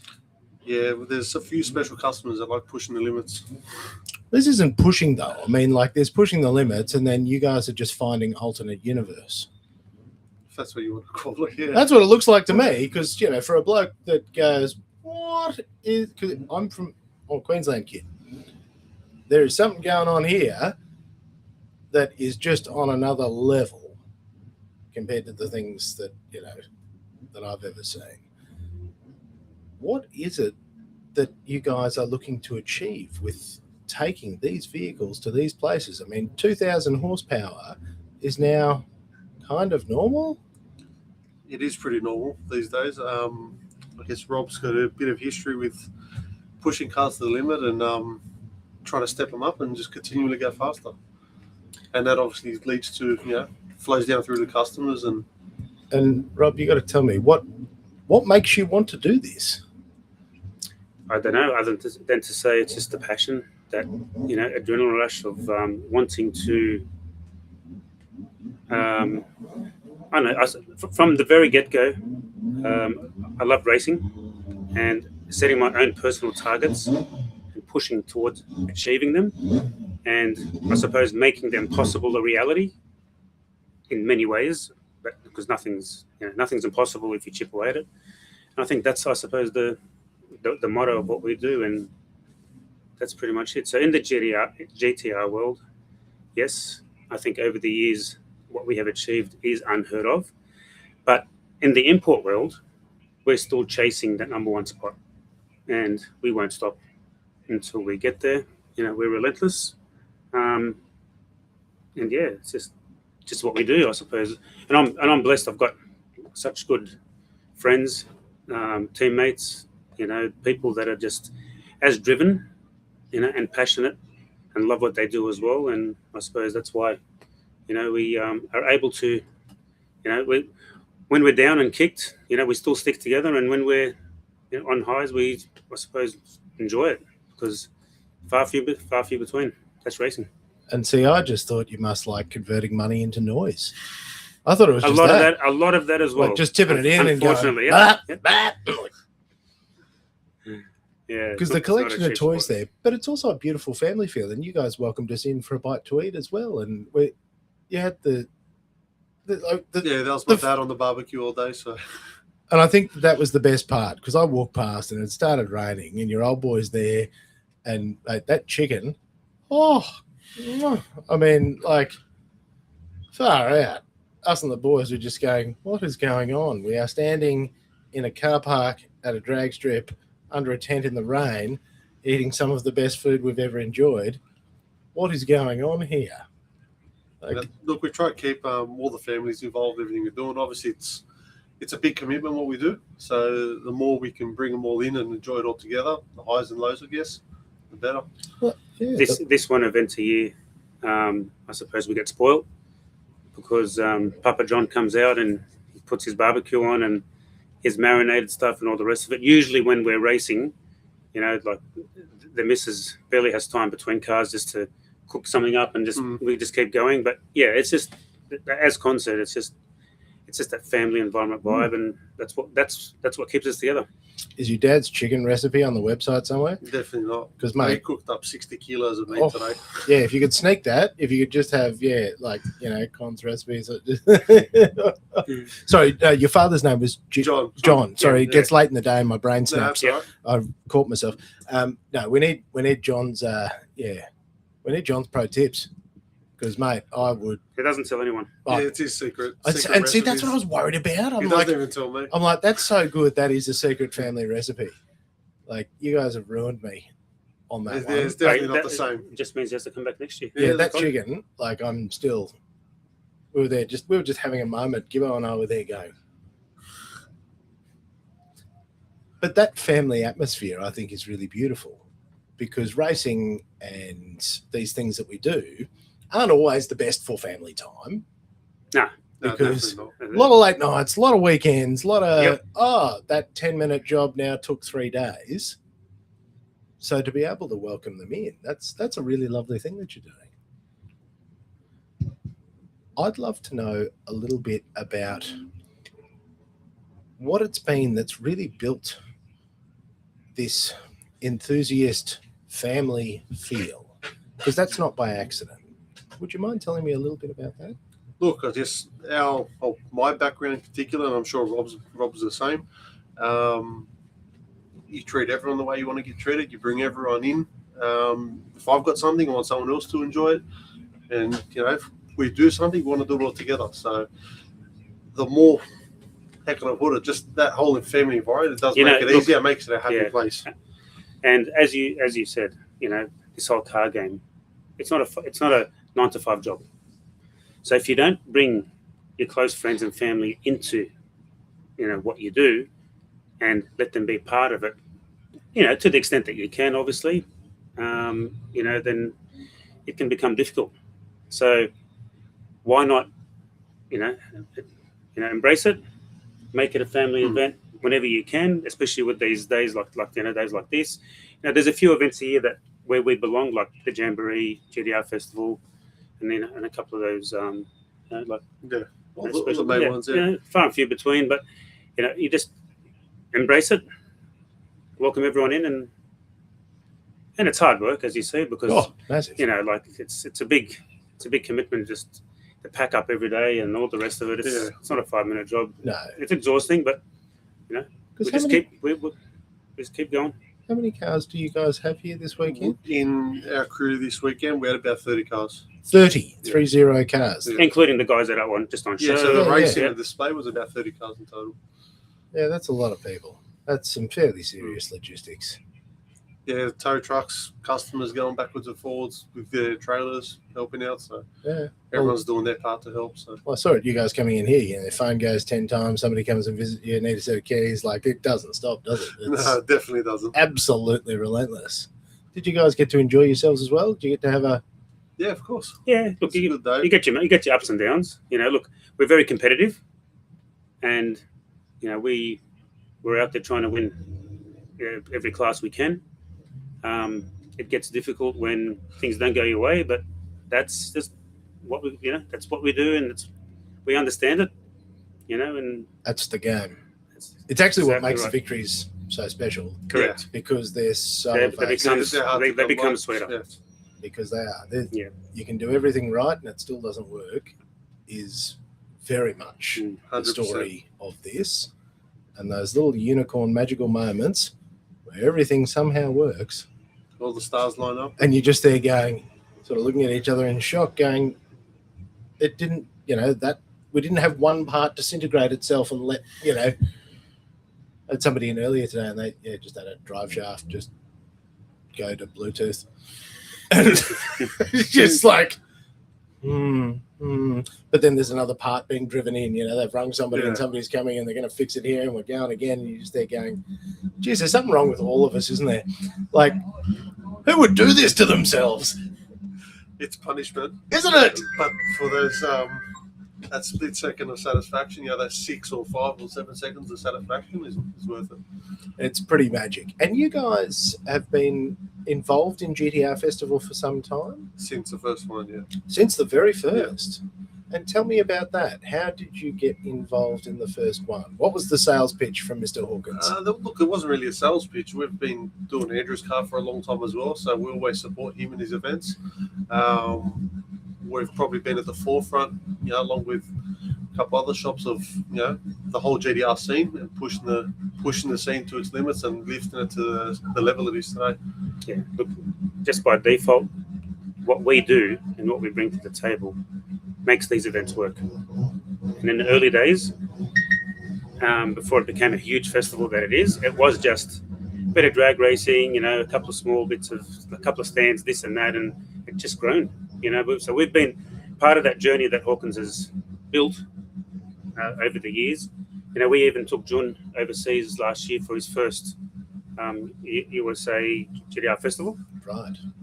So we support the scene as much as we can. It's not just about us; it's about the scene, and just just again because we love it, we enjoy it. Part of the fabric of it, I suppose so. If you want to call it that. We're in too deep. Yeah. Oh, I suppose so. Is absolutely, because I actually didn't realize that you helped on the US one as well. You got to tell me, the Americans are obviously just trying to figure out RVs and are currently blowing them up and doing the things we were all doing 20 years ago. Did they lose their minds? Yeah. Yeah, it was pretty cool to see everyone running to the start line every time Jun went down there. So yeah, because I could just imagine, and they'd be wanting to get all the information and going, tell me everything, oh wise ones, how do we do the RB things? Yeah, no, it was actually very, very, we're welcomed, to be honest, by all the people that went to GDR Festival USA, because if they weren't car nuts in the first place, they wouldn't be there. So, and so many people walked up, oh, we've been following you for 10 years, we've been following you, this, and it was so happy to see you here, thank you for coming. That's crazy. It was mental. And you had that little kid following you around for 2 days. Yeah, it was a good experience. And see, that's pretty surreal too, isn't it? Because you're just doing your thing and, fighting the wars and getting You don't realise what's going on the other side and how people are looking up to what we do, yeah. And going, oh, wow, that's amazing. Wish I could maybe do that one day. And then they get to meet you and they're like, and then they get to see the cargo and then they go, that's pretty cool. Yeah, it was a pretty good experience. Yeah.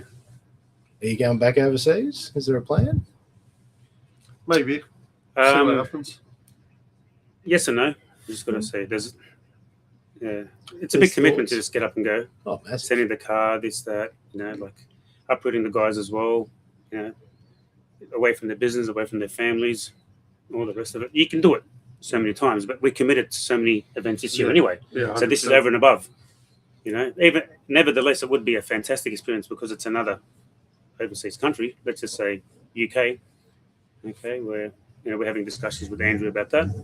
They got a growing scene too. This GDR thing's catching on. GDRs and it would be good for us and for the shop to be there because it would be a great introduction of what we do because it is a big market there too. Oh, yeah, absolutely massive. Yeah, I've been honestly astonished because this is my first GDR festival, and Andrew asked if we'd come along and come and check it out because he was obviously very excited and very proud about all the things he's doing. And the thing that's blown me away is the persistence of people like yourselves and the work that you've put in, seeing that acknowledged by manufacturers in particular. The stuff that I've seen in the conversations I've had with the people from Nissan and Nismo, who are actually now truly leaning into this enthusiast market, like that is a credit to everybody who's had any part to play in this. And honestly, what you saw today, unfortunately, due to the weather, was probably half of what the potential spectatorship would have been. But what do you do? Yeah. Which is brutal. Yeah, what do you do? That's racing. That's what happens. Yeah. Because it's honestly, it is absolutely brutal. Because when I saw and I'm like, oh no. Because that's... So how many events are you guys committed to in the average year? Because you said there's a few on the calendar. Big events where I suppose we go to Queensland once a year for Jamboree. We do a Victorian one. South Australia or Victoria. It's moving from South Australia to Victoria this year, and I think that'll be good. We want to support that. Then the Sydney one, okay. Then we have GDR Festival, and then in between all that, we have 50 test days. Sorry, what? 50? 50? Yep, at least. I haven't misheard that. No, you know, there's only 52 weeks in a year. Mm-hmm. I haven't been at home for the last 6 or 7 Friday nights now. I haven't been at home. It's been at the racetrack every week. Look, bloody hell. if it's not 50, it's 45, but it's a lot of test days. Yeah, no, just dial it back a bit to a more sensible number. Yeah. Really? Yeah. We don't stop. We have targets, goals. We haven't even left today, and we're talking about racing next week. Bloody hell. Yeah, so you guys are on another level. Like, this is, I don't know if you know this, but I don't think this is normal. Like, no, it's not. I know it's normal for you guys because you're like, it's like just doing your reps. But like, this is insane what you guys are doing. No wonder you're so bloody quick. No wonder you're making 70. Like, that is an astonishing amount of work. Well, what we achieved in GDRs over 5 years ago was just unheard of. You know, where I'd say 7 years ago when we first dipped into the sixes. Yeah. I'm not even going to talk about sevens. No, tell me about that. We dipped into the sixes. All the experts, all the traditionalists, all the people that were even part of the journey, okay, many of them thought it was impossible, and by all rights, they shouldn't do what they're doing. But we've just managed to make a chassis, IRS, four-wheel drive, whatever it may be, work with the power we're throwing at it. So you throw more power, you make an adjustment. Throw more power again, you make another adjustment. You throw more power again. Meanwhile, you're braking everything. Yes. We got to a point where the drive line is actually bulletproof. Yeah. Going from running 9-second cars and braking shafts, transfer cases, gearboxes, all the time. I think one year at Jamboree, what did we go through? About 4 diffs, yeah. 3 diffs, just and about, in one 10, event. 10 sets of half shafts. Yep. So, serious. Going from breaking so many parts that there's probably nothing left on the shelf, even used, that people can buy, to being able to build a 6-second car and the driveline be bulletproof. We've developed all that. It didn't just happen. And that's why the sport continually grows, because it's evolving, it's being developed, it becomes cheaper for the next person to come along.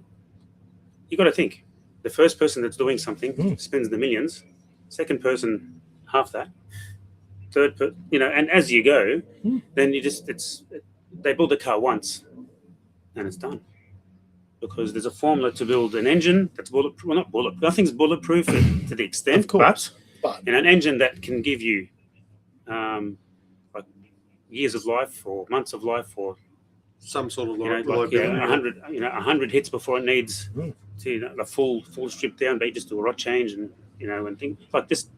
Get it to a point where it's so reliable is where I'm coming from, and a bulletproof drivetrain, and all you just need to service things. So how cheap is that compared to the person that broke 6,000 diffs, 20,000 transfer cases, blown up gearboxes, destroyed engines to a ridiculous amount, heads don't even go there. It's just it's interesting. So you guys really are, like, this is forefront. This is F1 sort of style. That's what I'm actually hearing here, is you guys are basically just an R&D lab where you just keep going, all right, where's the tolerance? This. Whoop, found it. Righto, how do we fix that? It is. Go to the limit, then go back 2 steps. Yeah, go back, do it again. Like, I mean, you must be getting into metallurgy and all those sorts of things as well. Some stuff. You guys must be so far. We don't necessarily do everything, but we have partners who are suppliers who do that, because we say, okay, we'll test this, give you feedback. This is what happened. They go away, give us something stronger again, and it just keeps going. Because there's no other way to be working at that sort of level. So just an example, when we first used what do you call it? Alloy rods in these cars. We were told 20 hits, you know, at 1500 horsepower, and you've got to change them. I can remember 2-3 sets didn't even last 5 hits. Just as an example. This is back in the day. Now we're at a point where we've got 3,000 plus horsepower engines that are running rods that'll give you 25 hits, no problem. What? Maybe more. You know, it's crazy. That is, it really is just another planet. It's pretty full on. Oh, it just doesn't even cut it. I actually, the numbers are just boggling for me. That they sort of stop making sense. I understand them, but I just cannot even correlate it to anything that I understand. They're just up in this mythical unicorn.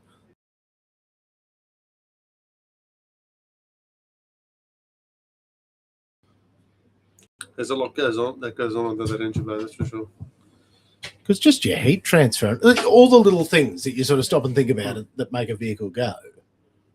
I just cannot fathom the hours. Like, no wonder you're doing, on the low side, 45 a year.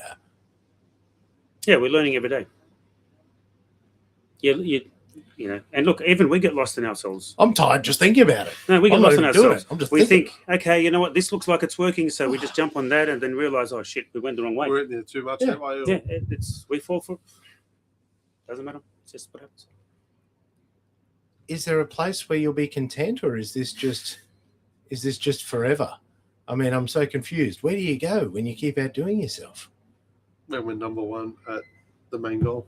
And what's the main goal? And again, you have to educate me. I'm not as embedded into this world. What's the ultimate goal? The number one import in the world. Number one import in the world. Which is a Pro Mod, a 6-cylinder and a Pro Mod.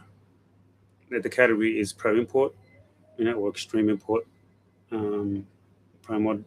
And historically, it's always been the 2J guys that have been the fastest. We're number 4 on the list now. Oh, wow. Yeah, so we're slowly edging our way in. They've had as much development as we've had. They've had 5 times more, because internationally, the 2J market between America, Puerto Rico, Canada, all those. They were doing big things 15 years ago. Yeah, like 15 years ago, they were razor sharp. Correct. For us, it's really been just the last 10 years that we can say we've pushed to this degree, to the limit, but not even on that platform. I've only had the Pro Mod for 3 years, where they've been running Pro Mods for 15 years. And it is a VQ at the heart of it? Or? No, it's an RB. RB. Yeah. So our platform is RB.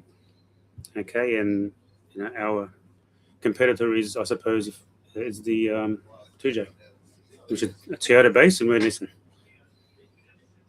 Somebody told me today that theirs was running 3.4 capacity. Yeah. There's different strokes. Sort of, because what sort of capacity are you guys? 3.2.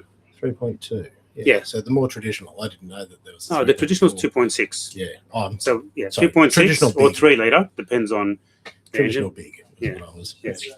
Well, the 3.2 is just a stroke version of. Yeah.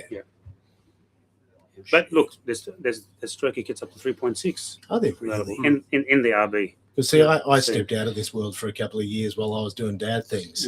And while I stepped out, we went from like 30 and 50 PSI to 100 PSI and, 1,200 horsepower to 3,000. And I'm like, I blinked. And then I'm like.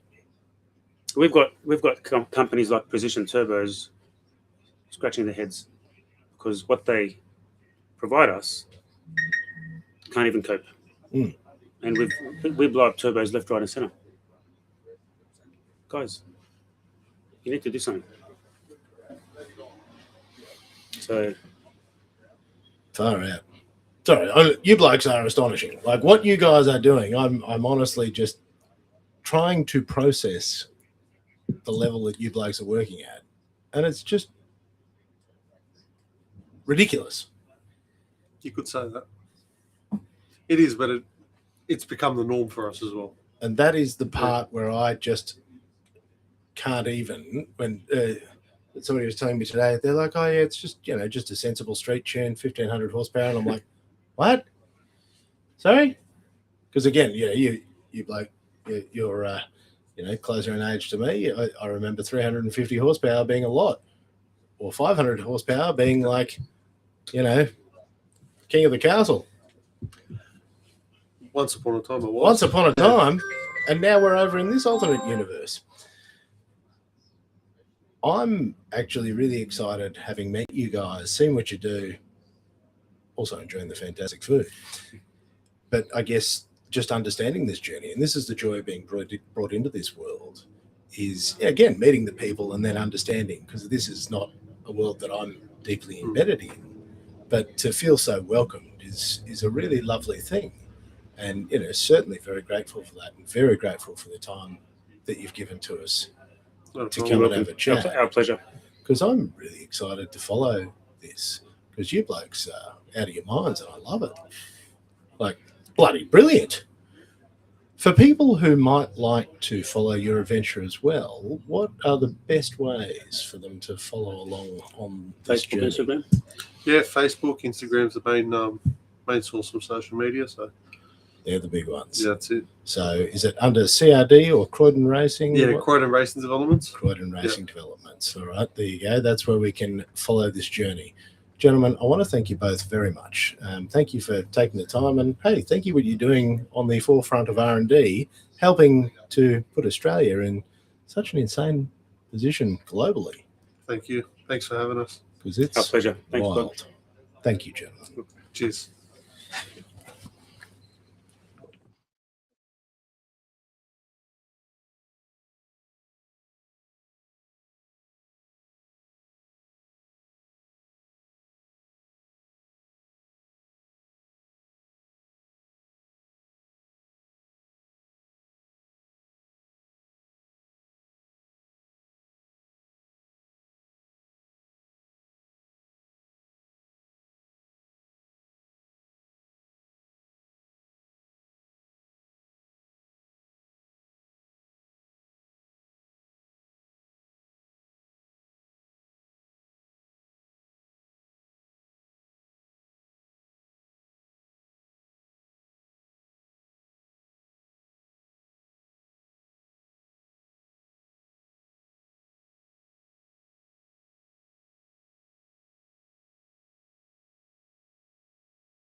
Which one are you?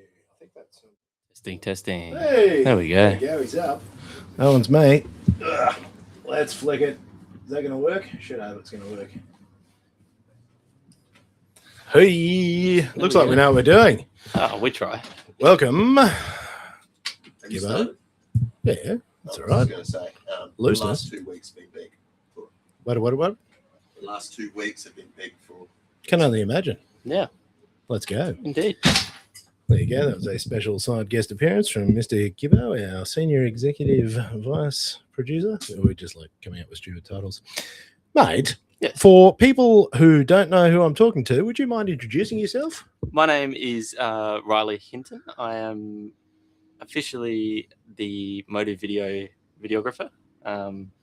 So yeah, covering all of GTR festivals on all 4 corners of the planet now. And everything else, motive video is. Which is wild.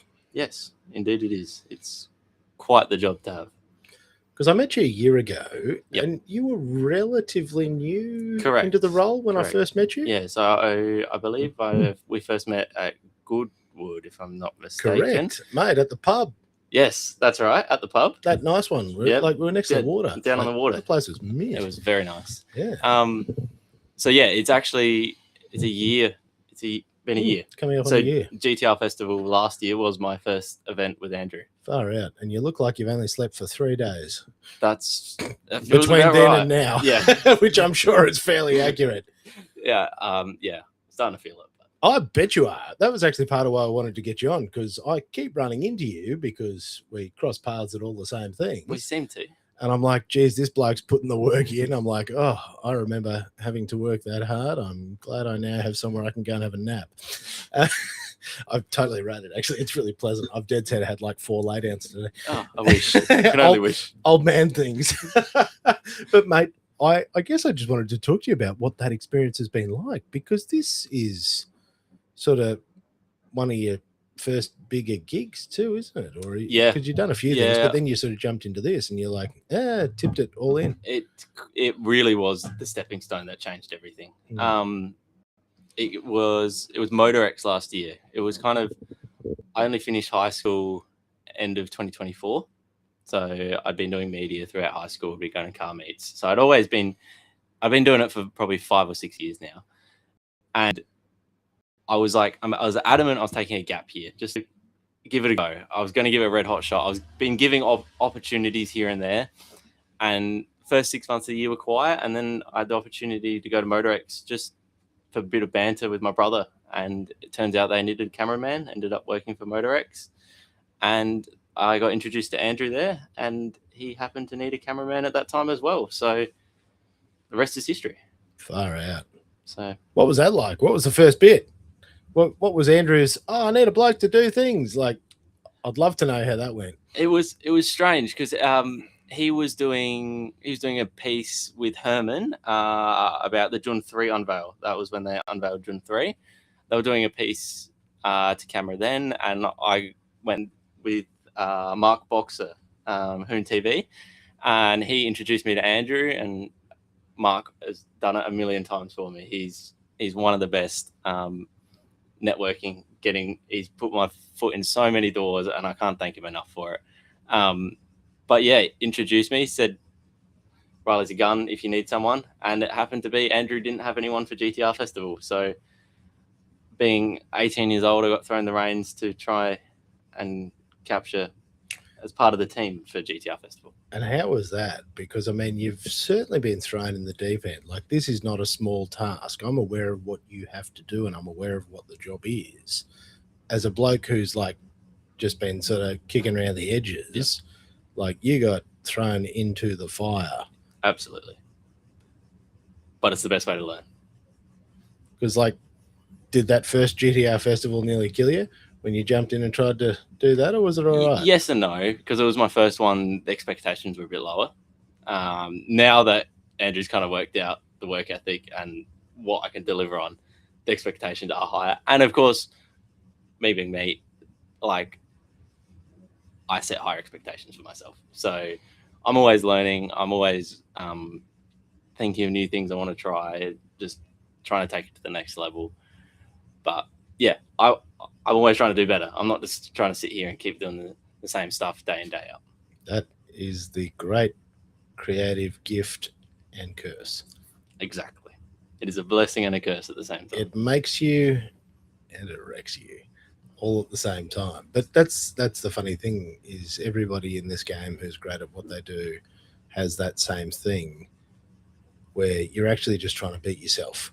Yes. Because you're like, yeah, that was good, but I can do better. Every time. Who are the guys that you follow? Who are the people in media that you've looked at around the world over the years and gone, oh?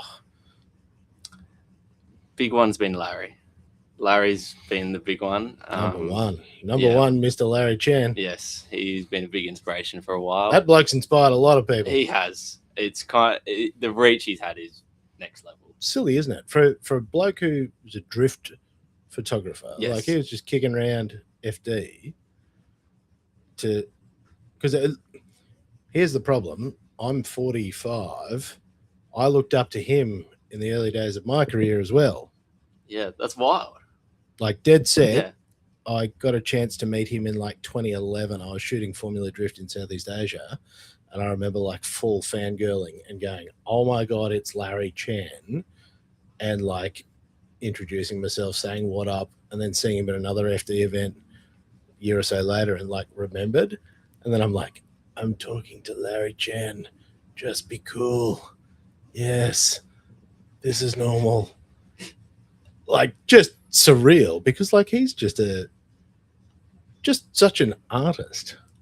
Absolutely. He has a special touch that very few do, and it's why he's so well known for what he does. He just does it perfectly. Just does a beautiful job and just continues to inspire. I think that's the craziest thing. Absolutely. It's, you know, we are generations apart and yet still it's the same person. Same bloody person. Yeah. I've actually got a limited edition Formula Drift G-Shock that I was wearing at one of the events. Like, and I remember that like one of the boys got a photo with me, like, and I'm there sitting and I just like, well, this is it. Never gets any bigger than this. I'm like, I have made it. I've sat at a table with Larry Chen. The end. I don't know what to do next. Yep. That's classic. Are there any others that you look to? I mean, there's been a few Aussie guys. Heartnet Media, Ben. Mm-hmm. He's done stuff for he's done a lot. He's big in the stance scene, which is especially what I've grown up shooting a lot of. And it's what I've been passionate about.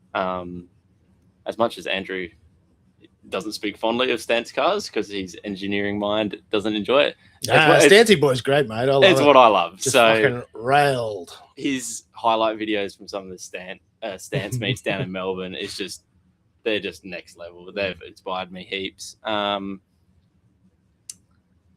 than that, like, I mean, LZ always is as well. I think he's another one of the guys that's just like automotive YouTubing. Like, just sets the standard. Pretty much. And 12 months on, what has surprised you about this work? Just how opportunities still keep coming, and it's just like I think I'm like, oh wow, I'm at this crazy level already, and 6 months later, it's just I never thought I'd even be there. The big one being Gymkhana. I never anticipated even having that opportunity. Of that within that first 12 months was wild. Just going. Yeah. I shouldn't be here. Yeah, I felt. Yeah. Exactly. What do your friends and family think about it? I'm referred to as Mr. Worldwide. Hey, yep. Yeah, 305. I'm never home, but nah, they will understand it. They will love it. I'm just glad it's worked out because I know for many people it does not go down the path I've had, and I'm very fortunate to have been given the opportunities I have so early on. But you've also embraced them. Like, of course, yeah. There's two ends to it, as always. But yeah, if I wasn't given the opportunity, the big one is the connections. Once you know the people, your name gets out there, and it spreads like wildfire. Well, you're just on. Well, it's the same thing. You just see it's all the same faces. There's a big traveling circus. Yep. And you get to know all the faces in the circus. Absolutely. And you're like, what's up? What's up? And then the global circus and the two intersect. It's very strange being able to fly to the other side of the planet and still just the people recognize me. You rock into place and you're like, oh, you're like, so weird. And it was like 12 months ago, I hadn't left Australia. Really? Yeah. I had never been overseas. Holy crap. How many trips have you done now? Be a few. 2 US, 2 UK, and then New Zealand. UK, we also went to Germany while we were over there. And then we go back to New Zealand in 2 weeks for the next GTR festival. So, holy crap! The next GTR festival's in 2 weeks. I think so. 6th. It's the 6th of June. Oh my god! So then we get a month or so off, and then we're back to the UK again. Heading to Goodwood? I believe that's the plan. Wait and see what Andrew plans out for us. But yeah, it's looking like we'll head over early July to do a bit of promotion for the event. Hopefully his car gets there early enough. We can take it around the UK and show some people what an Aussie GTR's like. Is the plan. Very cool. Well, we'll all be at Goodwood, so I'm sure we will. Yeah, we'll certainly be crossing paths there, I would assume. And quite seriously, for people that might look to you and go, man, I wish I could do that. Like, what would you suggest? My biggest thing has always been saying yes, finding a way to say yes, and just working your ass off.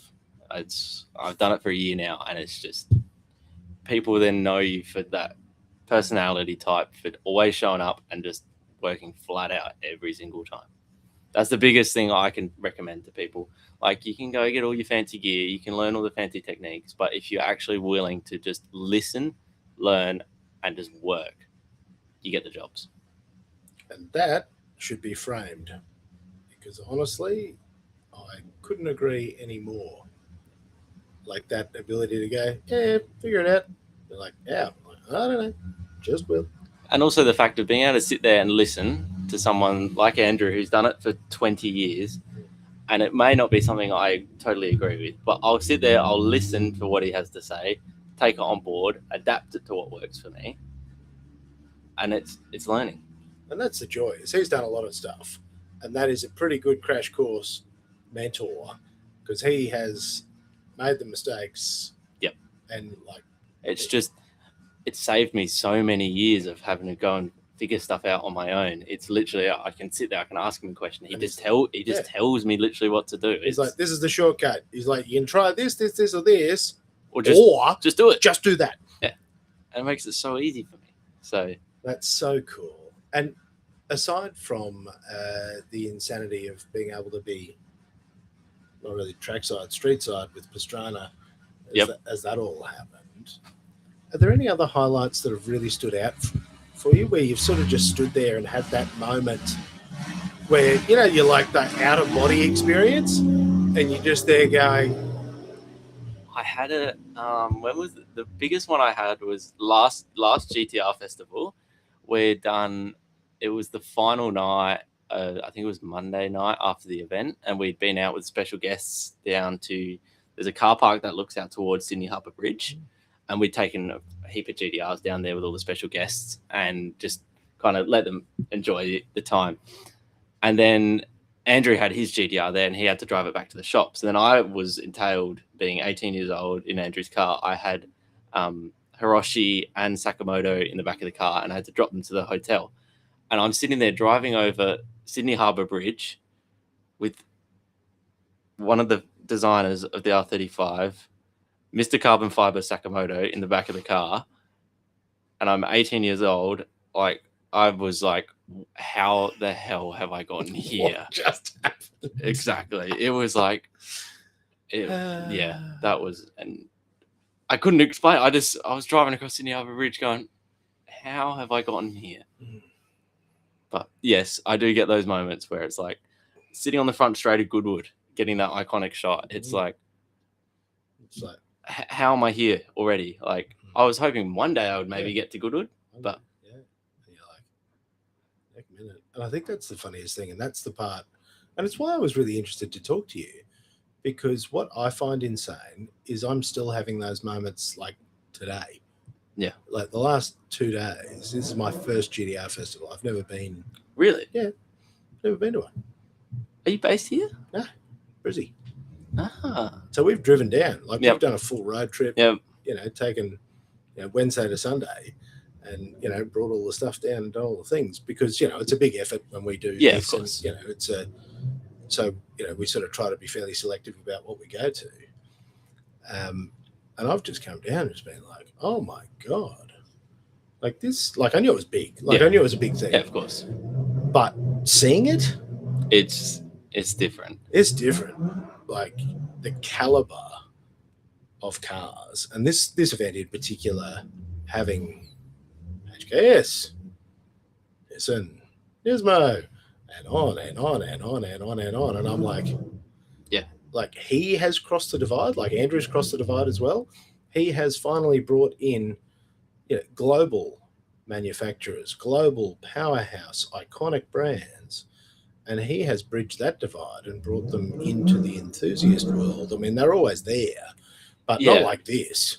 No, and they definitely, I think in the past, probably, I don't know, 5-10 years, they'd all kind of, it felt like everything had stepped back a notch. But now I feel like with all these new partnerships going on, it feels like everything's pushing back towards this modified. Yes. And everyone's wanting it. And we're all just like going, whoa! Exactly. Like just party. Yeah. But all kind of confused going, they're actually listening now. They never listen. Like nobody listened. Where they're going, this is cool. Be good for business. Should do some of this. And people are like, and it's now finally clicking. Yeah, and it's finally clicking. And I'm like, they're coming, and then they go, you guys do dumb stuff, and it's really fun, and everybody's really nice. Oh, and we sell out like instantly of everything. Like, oh, maybe it is good for business, and we're like, exactly. Just have to give it a go. Just got to give it a go. Yeah, fully blown away by the whole thing. Hey. Yeah, it's an amazing event. The weather was a bit of a dampener for the weekend, unfortunately, but I mean, you can't pick it. So you set the date, you run the gauntlet. It's what happens. What happens. So the Croydon guys who were just in here before you, that's what makes the victories so sweet, is that they're so rare. Absolutely. You do everything right, and it still doesn't work, and you're like, but that's the game we've chosen. Exactly. It is the silliest. But yeah, man, I'm just floored by this whole experience. Like those moments, having the people who have come through here, you know, to have the president and CEO of HKS to come and chat to us, and having like Tamura-san come and chat to us, and having it's global head of NISMO, and you're there going, what? How? Huh? In the back of a caravan in Sydney. Like this show didn't exist a year ago, and we're here going, how are we interviewing powerhouse people? But we're only doing that because, you know, we came to support our friend. Yeah. Because he said, you guys should come. And we're like, yeah, cool, man, whatever you want. Like, we were stoked to be invited. And then we come here and we're like, yeah, dude, like, thank you for inviting us. Holy crap. Yeah. It's wild. It's the melting pot that brings all GTR from around the world all together. So yeah, driven. And do you get a breather? You probably just got to go home and cut everything in back. Been an editing week this week. Got to get through a bit of stuff. We're now got to work through that HKS build video. Oh my god! Which is a mammoth.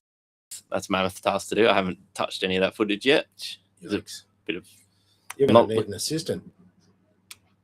If Hawko's listening, he needs to hire an editor. Yeah. Oh mate, it's about time. I can't do it all myself. Nah.